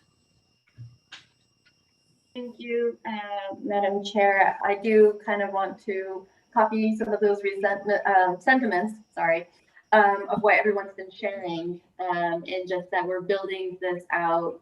Really, it is from scratch, as you had mentioned, Director, and talking to other cities that are trying this model as well, really kind of being in line with us on timelines. Some maybe just a little bit more ahead of us and already getting their cars, their vans out the door, but really just very similar to us and being leaders in that. I know that other city councilors have actually from across the nation have reached out to me too, and just curious about what we're doing so that they can kind of look to us and maybe copy us. So I'm very excited about this. And I also just want to thank your efforts in really doing that community outreach, because I think that is a very critical component. Having done a few ride-alongs myself across all public safety and trying to look at what solutions are out there and how we're treating this. And also getting to witness some of the training today as well, being asked would I like to participate in some of the trainings. And I will admit it was pretty intimidating because I'm certainly not fit to respond to those calls, and I realize and understand that. So I just want to thank everyone who's really stepping up to fill these positions as well, and whatever we can do to support community to really look at this community safety department as their department as well. So just want to say thank you for all the work that you're doing. Thank you, Councilor Sena. Thank you. So we can go ahead and proceed. Yes. Thank you, Madam Chair. So I had one last slide, and it maybe should have come before our timeline, but I wanted to start sharing some data with you as I'd like to going forward. But you can see here our mobile crisis team in 2020 was really, really great, right? You can see the amount of calls that every month we were going out to. These are each teams of 2. So although it's led with the officer's name, a clinician is paired with each one, except for the first one, which is Detective Cirillo. But you can see in August when we lost a clinician, and then we lost 2 in September and October, how it really just impacted our numbers dramatically for how many calls we could actually go out to. And so You can see January, again, we didn't have any clinicians, and then we've now started to, we interviewed and brought somebody in February of 2021, and we're now starting to pick up numbers. So I hope to continue to share these numbers with you so that you can see the progress with our mobile crisis team, but also with all of our other responders as we start collecting data and putting people in the field. Yeah, so the transfer to us was in February, where we had 45 calls, 18, and then as you can see, March and April, they've started, they're in their OJT right now. So the calls are less, but we hope, like I said, next week will be their first week. So we'll be into May, and we hope to start seeing those numbers go up.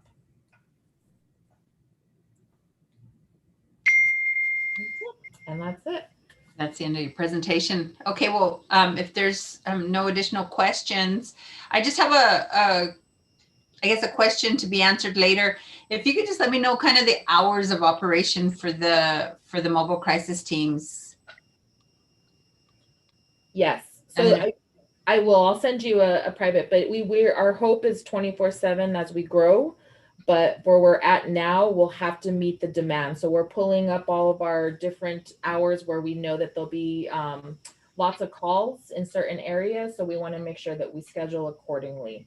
But ideally, right, with the right amount of folks, we'll be able to start becoming 24/7. Yeah, absolutely. So, okay, thank you. Thank you, everybody. All right, Madam Chair, next department is City Clerk. City Clerk is Ethan Watson. They have a proposed FY22 budget of 2.9 million, 28 general fund positions. The proposed budget includes 103,000 for an assistant city attorney position, 20,000 for promotion, outreach, and communication, and 15,000 for MobiCasa that will enable the city clerk to electronically collect petition signatures and qualifying contributions. Director Watson does have an additional slide after this, Madam Chair. Go ahead and proceed. All right. Thank you, Madam Chair. Thanks. Thank you, Madam Chair. Mayor's conference room might want to mute.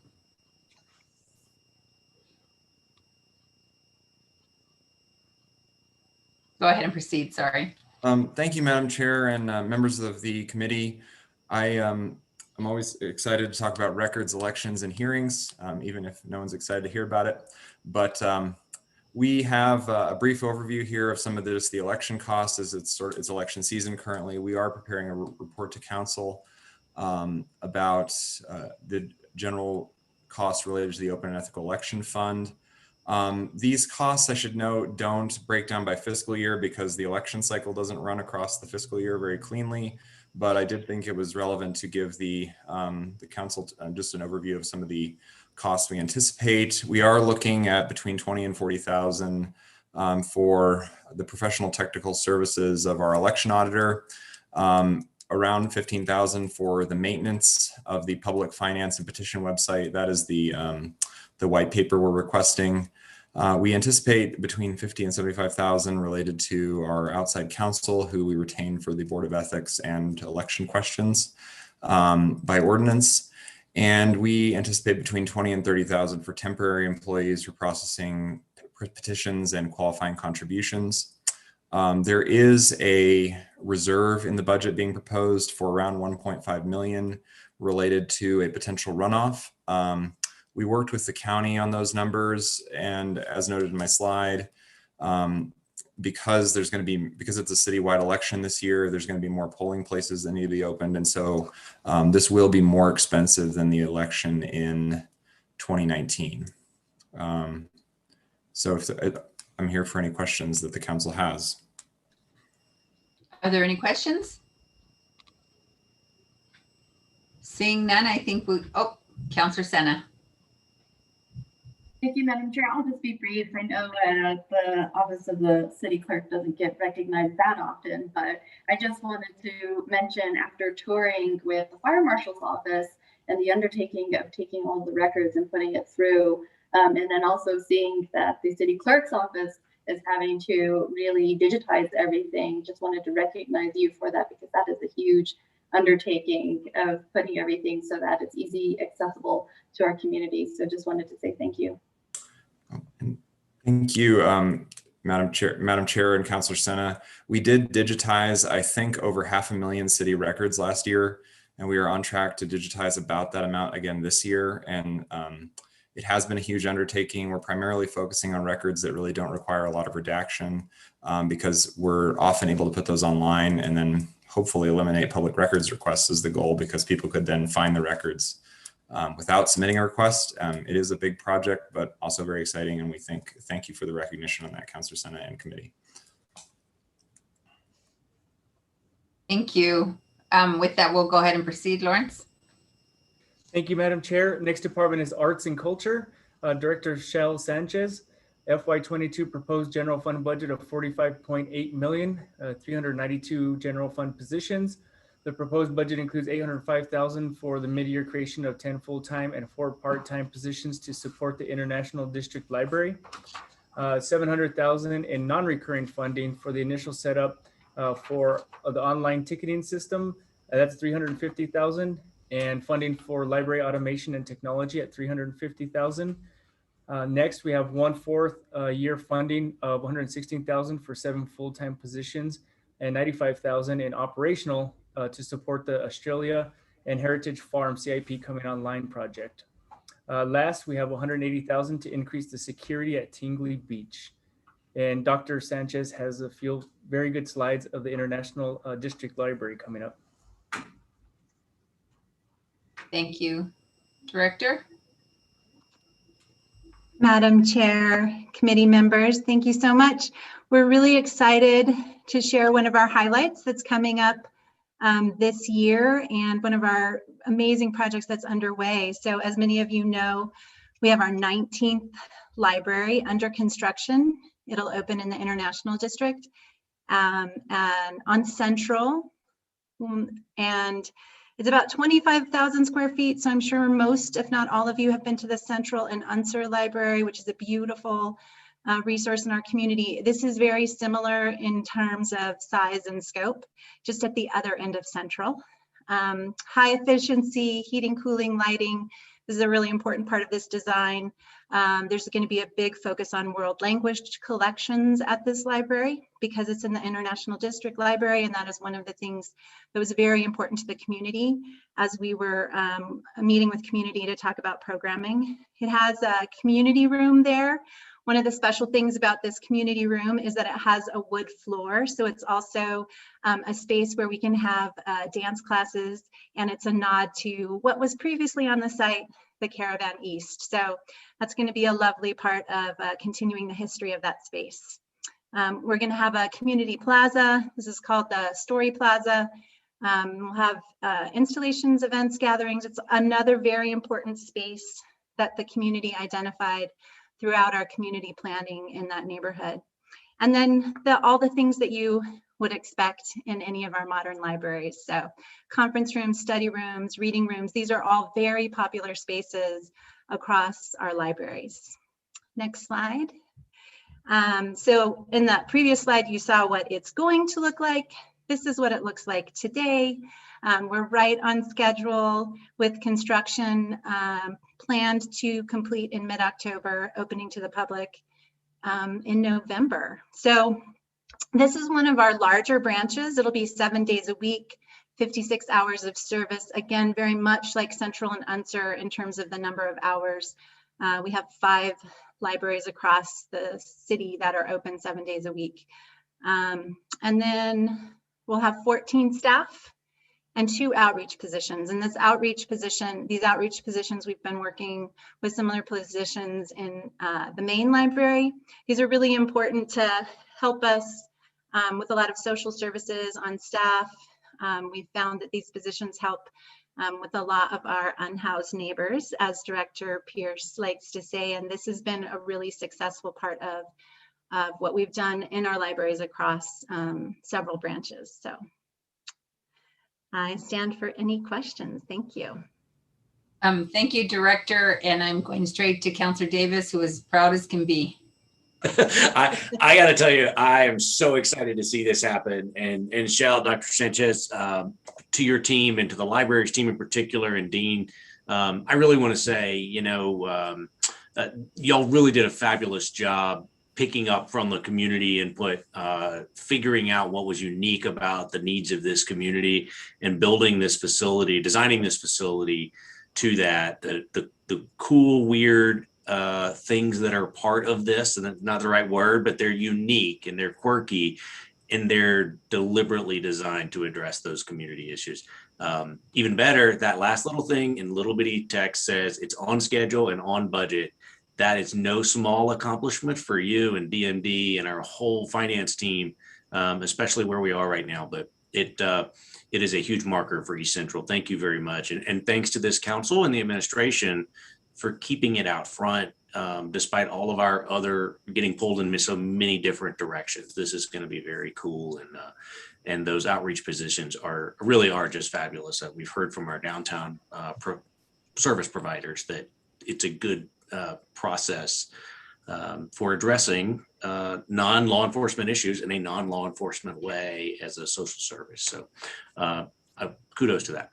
Thanks, and we're excited. And thank you for keeping this on the priority list through all that, through all of these last couple of years, and this last year in particular. Thank you, Councilor Davis. Madam President. Well, I just wanted to say congratulations to Councilor Davis. It's a beautiful design, and to Director Sanchez.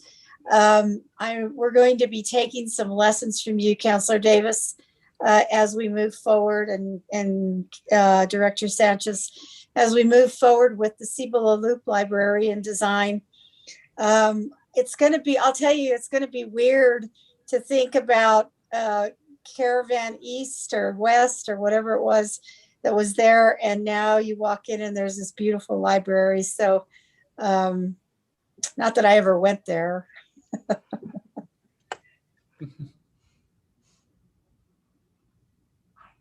Thank you. Thank you. So with that, we will continue on. Congratulations, Councilor Davis.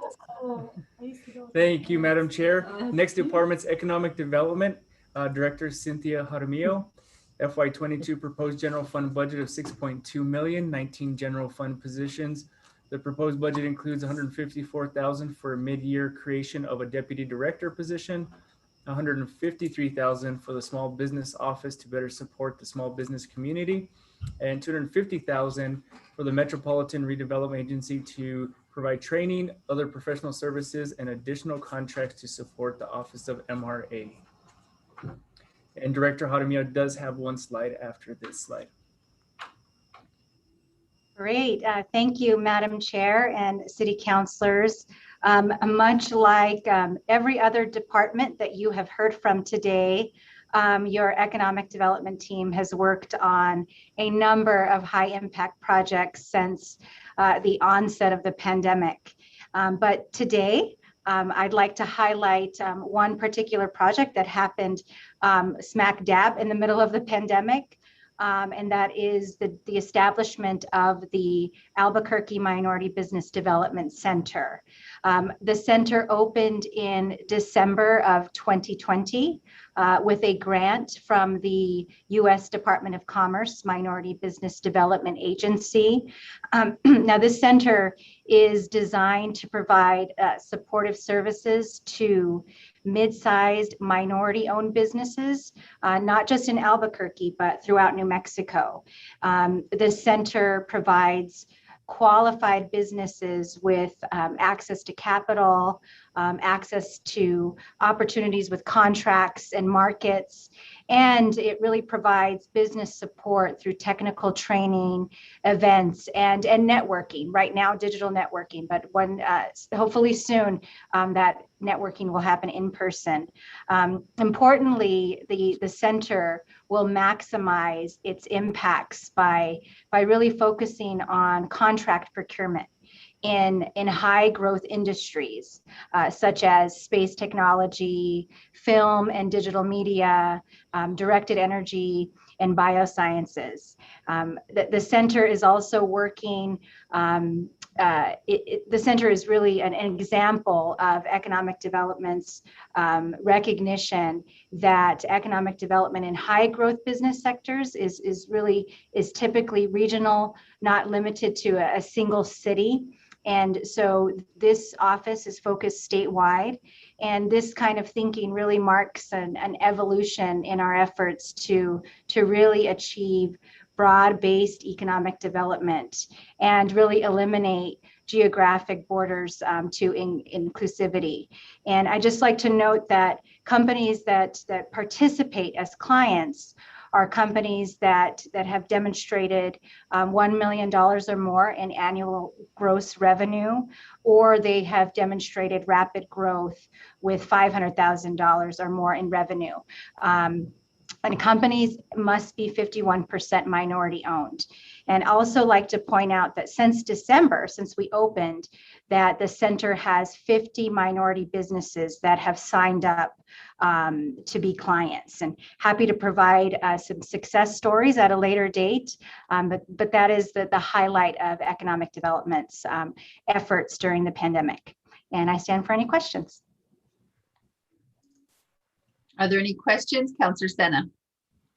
Thank you, Madam Chair, and thank you, Director Monville. This question is going to be very similar to some of the questions I've been asking other departments, but specifically if this is the Minority Business Development Center, what's your language access plans to reach out to these communities? Thank you, Councillor Sena, for asking that question. We are certainly dedicated to create access in other languages, not just for the Minority Business Development Center, but throughout the Economic Development Department, in particular our Small Business Office. And so we do have a robust language access plan that includes digital marketing, printed materials. We are right now in the middle of translating the website, the Minority Business Development website, into multiple languages, but happy to share the one pager that we have regarding the language access plan. Thank you, Director. Certainly. Thank you. Seeing no other raised hands, we'll move on. Thank you, Madam Chair. Next department is Family and Community Services. Director Carol Pierce, FY22 proposed general fund budget of 57.6 million, 229 general fund positions. The proposed budget includes 3 million for supportive housing vouchers, 4 million to support the programmatic operations of the Gateway at Gibson Medical Center, 786,000 for 9 sustainability positions, which include 5 community outreach coordinators, 2 management analysts, and 2 fiscal analysts, 175,000 for 2 community operations coordinator positions, and finally 386,000 for 2 public health senior advisor and 1 housing deputy director positions. And Director Pierce does have one slide after this also, Madam Chair. Thank you. Director Pierce.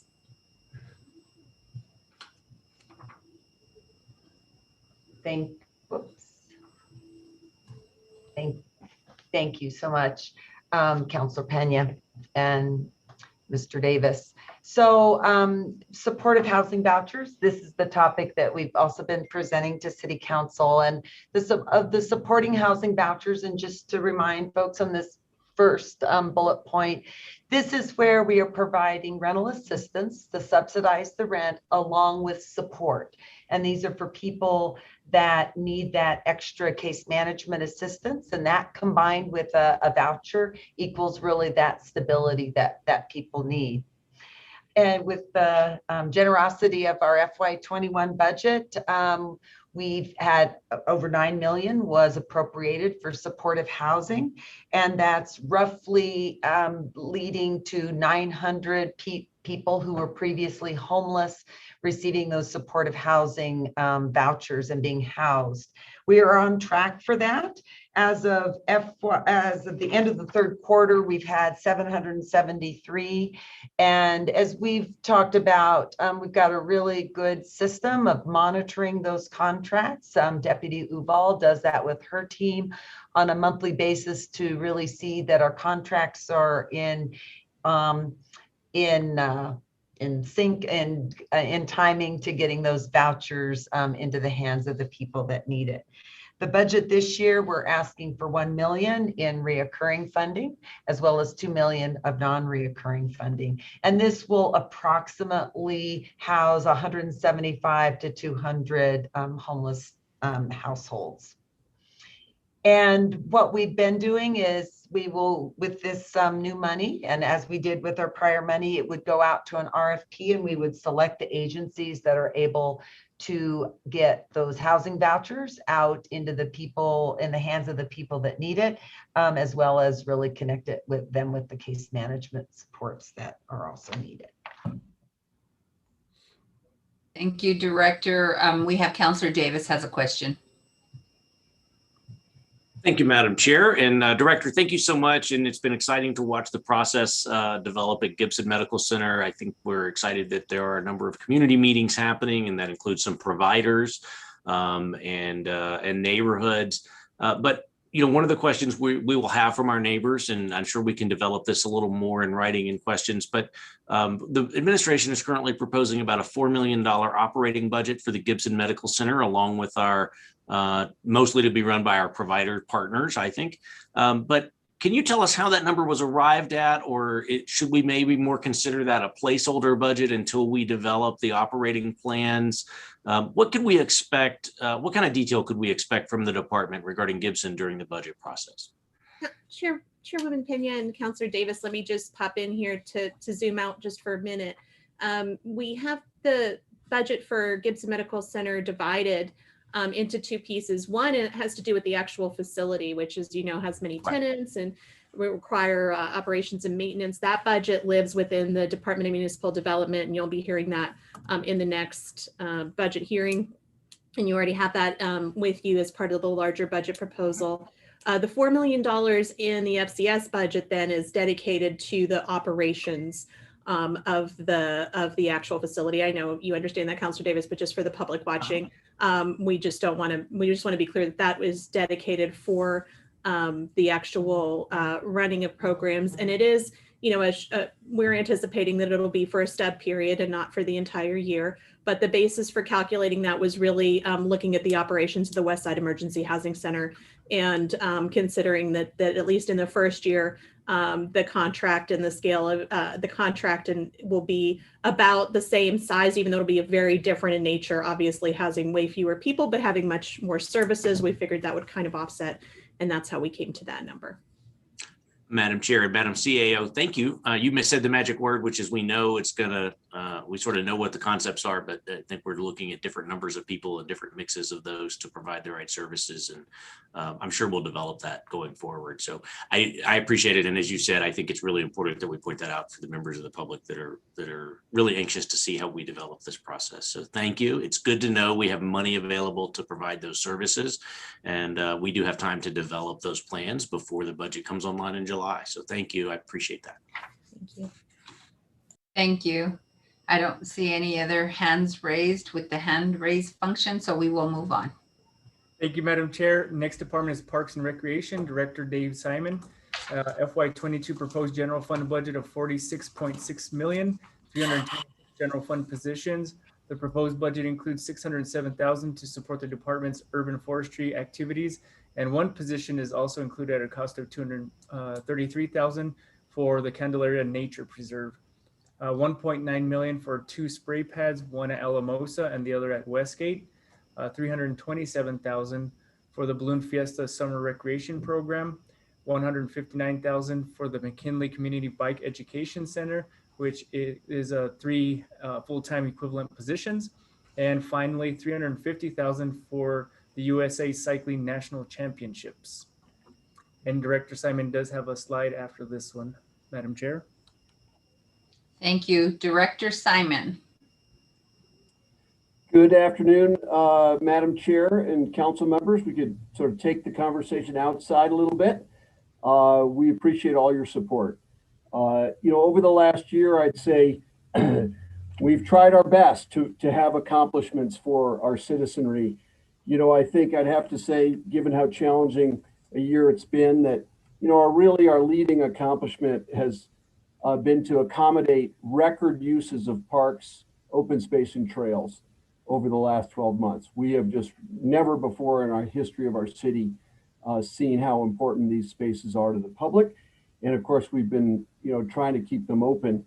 And so continuity of services during the pandemic has really, I think, been the most important thing we have done for everyone here in the community from our program over the last year. And doing that, of course, while trying to protect public health during a very, very challenging time. I think that's meant that we've had to be creative and adaptive, in a lot of ways as best we can. That's why we've tried to keep as many facilities open as we could. And for example, our aquatics program during the pandemic has been significantly constrained, has won good marks from our users as to how we could keep pools open safely and still allow some limited use. So in the midst of that, of course, we've managed to keep a lot of projects moving forward, which is important to improve the parks and services, and also to keep stimulating the economy with construction dollars. And then just in another small but often overlooked area, I'm very pleased that our costs in the budget for the next fiscal year for risk have dropped because of our improving record on risk and liability issues. And that's something we care a lot about. And when we see those claims go down, it's a good thing. One bad mistake or accident obviously can turn that around, but I'm pleased to see the effort is paying off in some of those areas. Looking ahead to fiscal year 22, I think obviously we're very excited about reopening. And we see that, of course, as our principal job of serving the public with our facilities and programs, and everyone's excited to be able to reaccessing those things safely.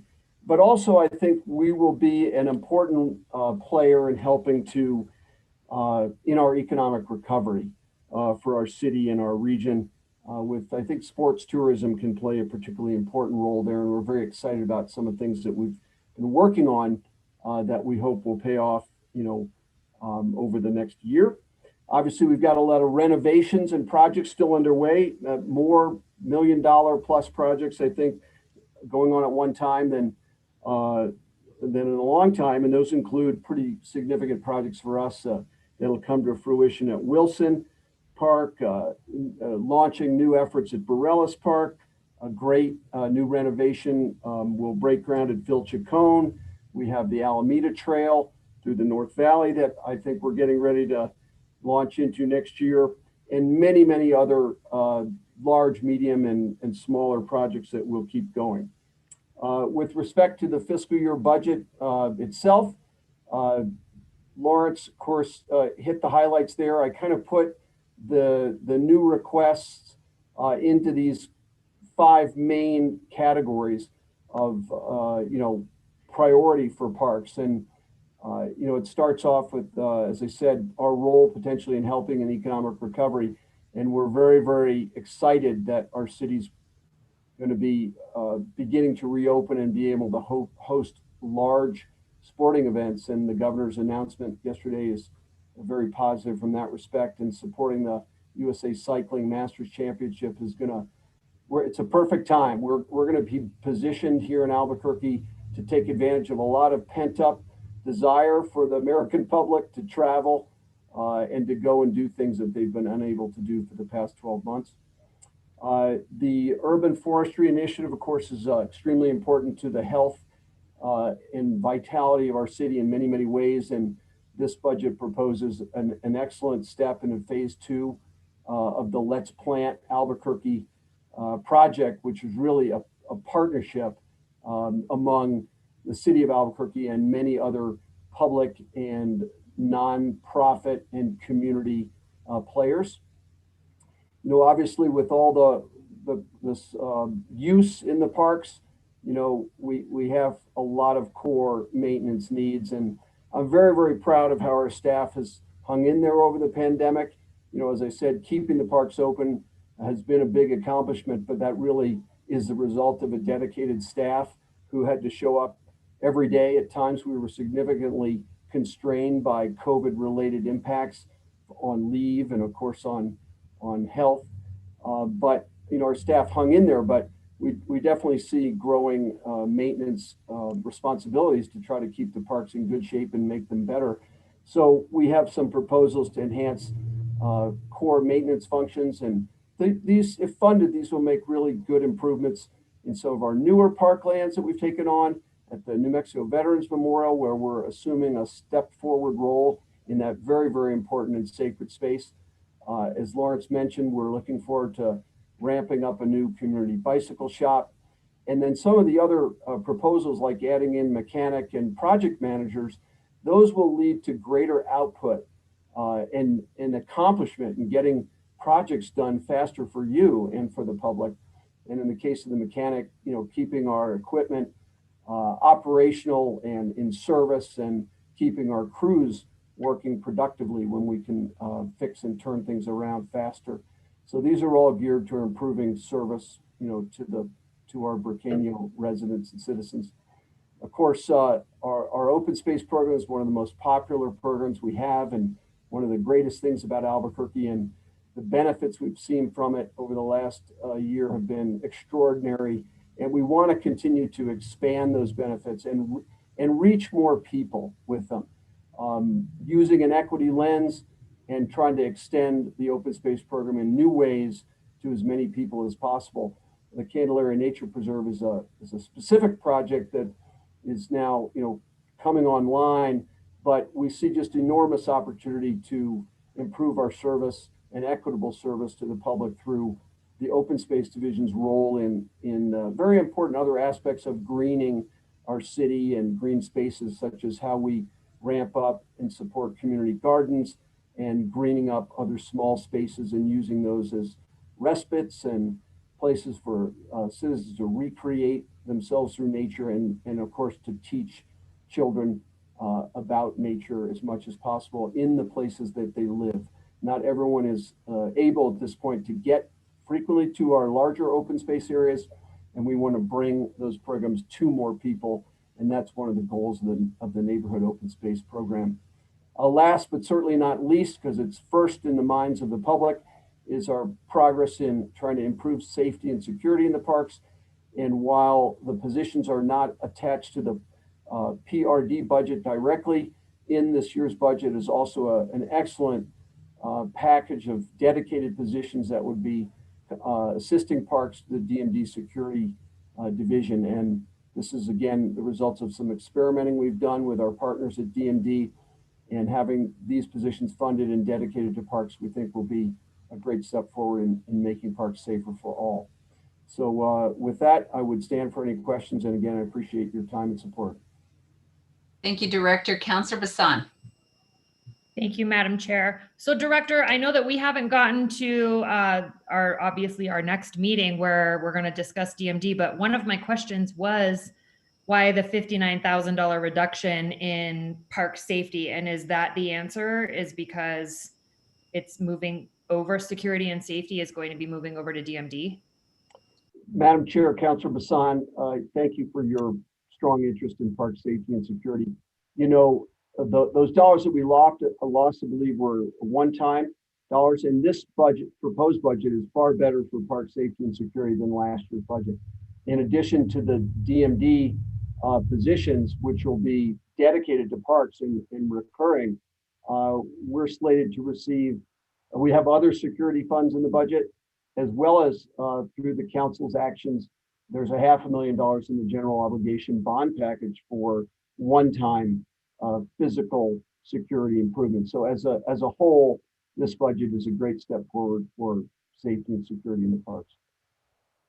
Thanks, Director. And Madam Chair, I just want to follow up with a comment on that. I imagine that it will be echoed by almost all, if not all, that security and safety should be and is mostly our number one concern. So I would like council staff, if they may, to please look into if that was one-time funding and just clarify. And I don't want to see a reduction in funding if we need to make sure to have it there, because I don't think we can have enough security for safety in our city at this point in time.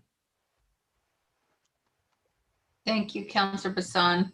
Councilor Benton. Thank you, Madam Chair. Director Simon, just, kudos to you for your focus on urban forestry. I appreciate what you've been doing already and what's proposed in this budget. So thanks for that, and for these exciting initiatives that you have.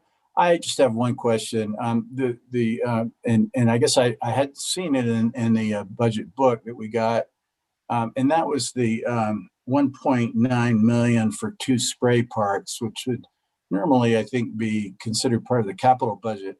Can you tell me about that? And is there a long-term plan to do a bunch more of these? Or I'm sure that they typically do require a fair amount of maintenance and operation costs.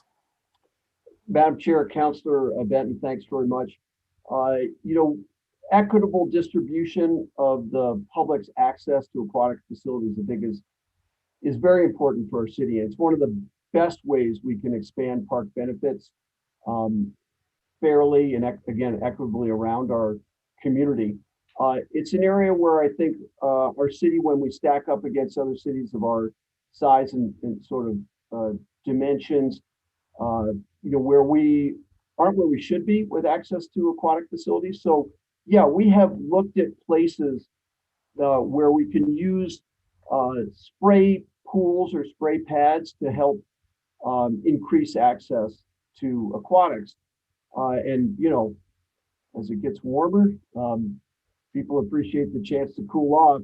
So these 2 proposed spray pads are both in areas that would help fill gaps in access to aquatic facilities. So they're part of, yes, maybe a longer list of potential spray pads or spray pools, splash pools that we feel will really help broaden access to aquatics facilities. And again, full-scale pools can be rather expensive depending on which approaches you take to them, but spray pads and interactive fountains and splash pools, a much more reasonably priced way to serve many, many kids and families. So we expect to be able to construct these. I think the operating costs would follow on, once we've been able to construct the facilities. And we do have, given the opportunity, we would like to build more of them in other spots in the city. Thank you, and Madam Chair. I agree that this is a great kind of facility to fill gaps, and I appreciate the emphasis on places where that have been neglected to some extent in terms of equity of these kind of facilities. I remember the old pool at Wells Park that was there many years ago, and that was converted to a spray pad. I guess that's still in operation, right? Yes, sir.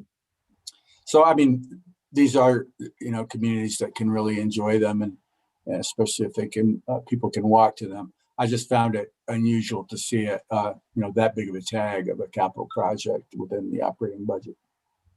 Thank you. Thank you, Director. Mr. Davis, we can proceed. Thank you, Madam Chair. Last but not least, Senior Affairs Director Ana Sanchez. Fiscal year 22 proposed general fund budget of 9.9 million, 69 general fund positions, 62 grant positions. The proposed budget includes full funds for mid-year creation of 1 full-time strategic planning manager at 109,000, 214,000 for 5 part-time home delivery mill drivers to better support the department and increase in the clients as a result of COVID-19 pandemic, 81,000 for an outreach program coordinator to coordinate special projects and initiatives that increase community partnerships with agencies and bolster support for the senior population. And Director Sanchez does have a slide. Thank you so much, Mr. Davis. Appreciate that. Madam Chair, members of the council, excited and appreciate the opportunity to provide a reflection on our work over the last year. I've included some highlights in this slide that I believe supports our budget request. During COVID, we took the existing structure of our departmental services to strategically pivot in response to the ever-changing pandemic environment. And now we come to the council to help us build our capacity to be able to respond to the long-term needs of seniors in our community. You probably saw just this week the Journal's article on the census that noted the increased aging of our population. It's a fact, we're living longer and this population will continue to grow in our community. These facts, along with other societal challenges exacerbated by COVID, make the timeliness of our request even more important. I'm proud of the highlights in the slide and some of our work that really was our staff, volunteers, and many other partners to make it possible. They're a reflection of the time period from March 2020 to February 2021 and help tell the story of our flexibility, resilience, collaborations, and opportunities that we have moving forward. Our normal meal service doubled in production and delivery. And as of today, as of yesterday's numbers, we are approaching nearly 850,000 meals prepared since March of last year. We've identified new recipients of our regular home delivered meal program. We provided an extraordinary amount of emergency meals and also provided wellness checks and care for those who were isolated during this pandemic. Especially at the beginning of COVID, many seniors needed our support. Our Senior Information and Assistance Call Center received double the amount of calls seeking resources and became introduced to many other offerings that we offered. While I would never call this pandemic a good thing, it did expand our reach and made many aware of services that we had available that may perhaps had not tapped into them before. It also helped our department think creatively on new ways to expand our outreach, collaborations, and that much of that contributed to the good work that this department did over the last year. Our request will allow us to continue our essential work and grow and brace for the long-term need of our community by strategically thinking about areas of support that will change our story moving forward for our aging population. And with that, I stand for any questions that you may have. Thank you, Director. Are there any questions? Councilor Sena. Thank you, Madam Chair, and thank you, Director Sanchez. I just wanted to note getting to pass out some of these meals and also enroll some of the seniors that, reached out to me stating that their car was having a lot of trouble not being able to afford to fix it, and getting them to sign up for these home delivery meals has been so helpful for our community. And also wanted to note that Los Volcanes looks absolutely beautiful. So just thank you for really getting that done, and appreciate all of your staff for doing what they're doing and delivering all of these meals. I know that many of my constituents have reached out and said thank you. So thank you. Madam Chair and Councilor Sena, thank you so much for the wonderful flooring that we have. We have many exciting projects that we're excited to introduce to the community, and at Los Volcanes, that will be one of them. So we're excited. Thank you, Director. And with that, we'll go back to Mr. Davis and Ms. Berner. I think that kind of finalizes your presentation, unless you have any additional comments. No, Madam Chair, we'll stand for any questions. That it concludes our presentation. Thank you. I just want to say, I think, all the different directors in this time of the pandemic and everything that we've gone through this past year, I think the city of Albuquerque's kind of just done an outstanding job. I mean, I can talk about each one of the directors in terms of their work, like Simon and Parks and what he's been able to do there. And then, with Senior Affairs and Ms. Sanchez, and just knowing, the level, I say that department, I'm always griping that department has such a small budget, but yet they do some extraordinary things. So without going into every single department, I just want to thank you all for all your work. And I really appreciate you and the administration's desire to really begin to talk about diversity and, communities in need and addressing gaps in services. So I really appreciate you. But with that, I know we've been on for a while.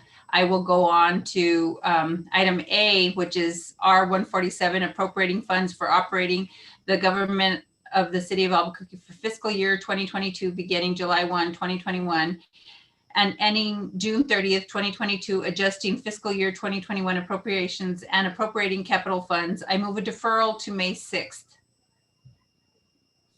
I'll second that. There's a motion and a second, and I see Councilor Gibson and Sena. I think those were both seconds. Okay, thank you. So there's a motion and a second. Ms. Montoya, will you do the roll? Absolutely. Thank you, Madam Chair. Councilor Bassan. Councilor Bassan.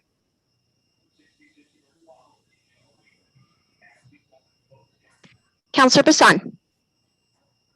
We can move on. I think she was having trouble with her internet. Counselor Bassan? Can you guys hear me? Ms. Montoya, I think she was having trouble with her internet. So if we could just move on to the next counselor. I don't think Ms. Montoya can hear us. Come in here. Come here. She's right here. I'm coming. Oh, My internet's not working. Counselor Bassan. she's actually having internet issues. It's unavailable. Okay. Counselor Benton.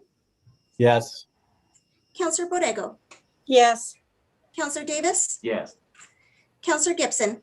Yes. Counselor Jones. Yes. Counselor Senna. Yes. And Counselor Pena. Yes. And that passes And on an you 8-0 vote to defer. It looks like Counselor Bassan got back on, so I don't know if you want to ask her once more. Counselor If Bassan? not- Yes, sorry about that. Perfect. I'm having issues over here. Might as well just stay there. And we're good to go. Okay, so the next item is item B, R148, establishing a one-year objectives for the city of Albuquerque in fiscal year 2022 to meet 5-year goals. I move deferral to May 6th. There's a motion and a second by Counselor Bassan, Senna, and Gibson. Michelle, Ms. Montoya, will you do the roll? Yes. Counselor Bassan. Yes. Counselor Benton. Yes. Counselor Borrego. Yes. Counselor Davis. Yes. Counselor Gibson. Yes. Counselor Jones. Yes. Counselor Senna. Yes. And Counselor Pena. Yes.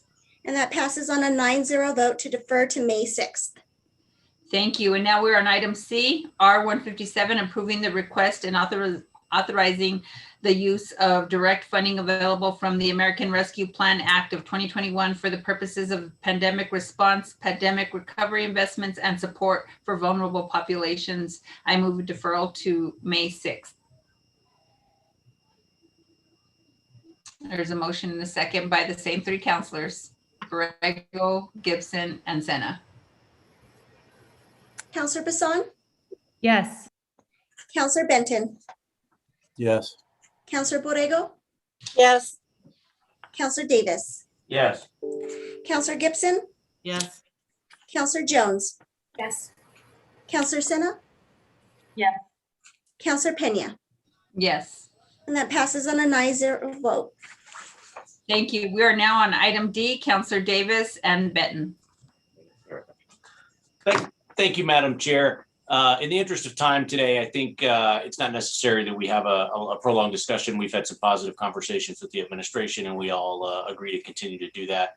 And so I would make a motion to defer item 050 until the May 6th meeting.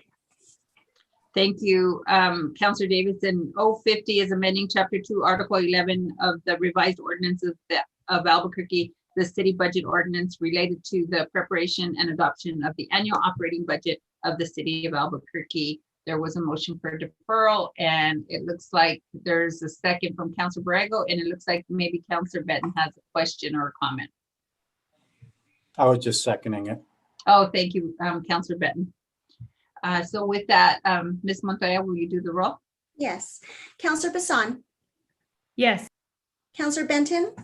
Yes. Counselor Borrego. Yes. Counselor Davis. Yes. Counselor Gibson. Yes. Counselor Jones. Yes. Counselor Senna. Yes. And Counselor Pena. Yes. And that passes on a 9-0 vote.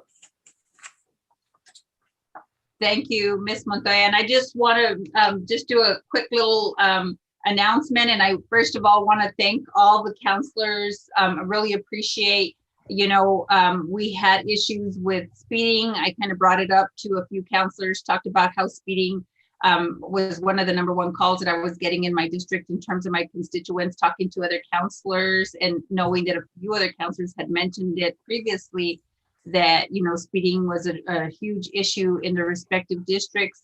We put together a working group of a few counselors, which was Counselor Bassan, Counselor Senna, Counselor Benton, and myself. We've been working with APD, the administration, and different departments throughout the city of Albuquerque. And I'm just really excited that there's a lot of work being done and continues to be being done. But, you know, I want to thank this small working group. We really are, tomorrow we are going to be launching the educational and awareness campaign at the El Hurricane Pavilion at 10 a.m. And just look forward to all of you being there. I know the family of a victim of speeding will be there as well. So I just want to extend an invitation to everyone and appreciate all your contributions to making this possible. So thank you. And with that, there be no further business. This committee of the whole meeting is adjourned. Thank you.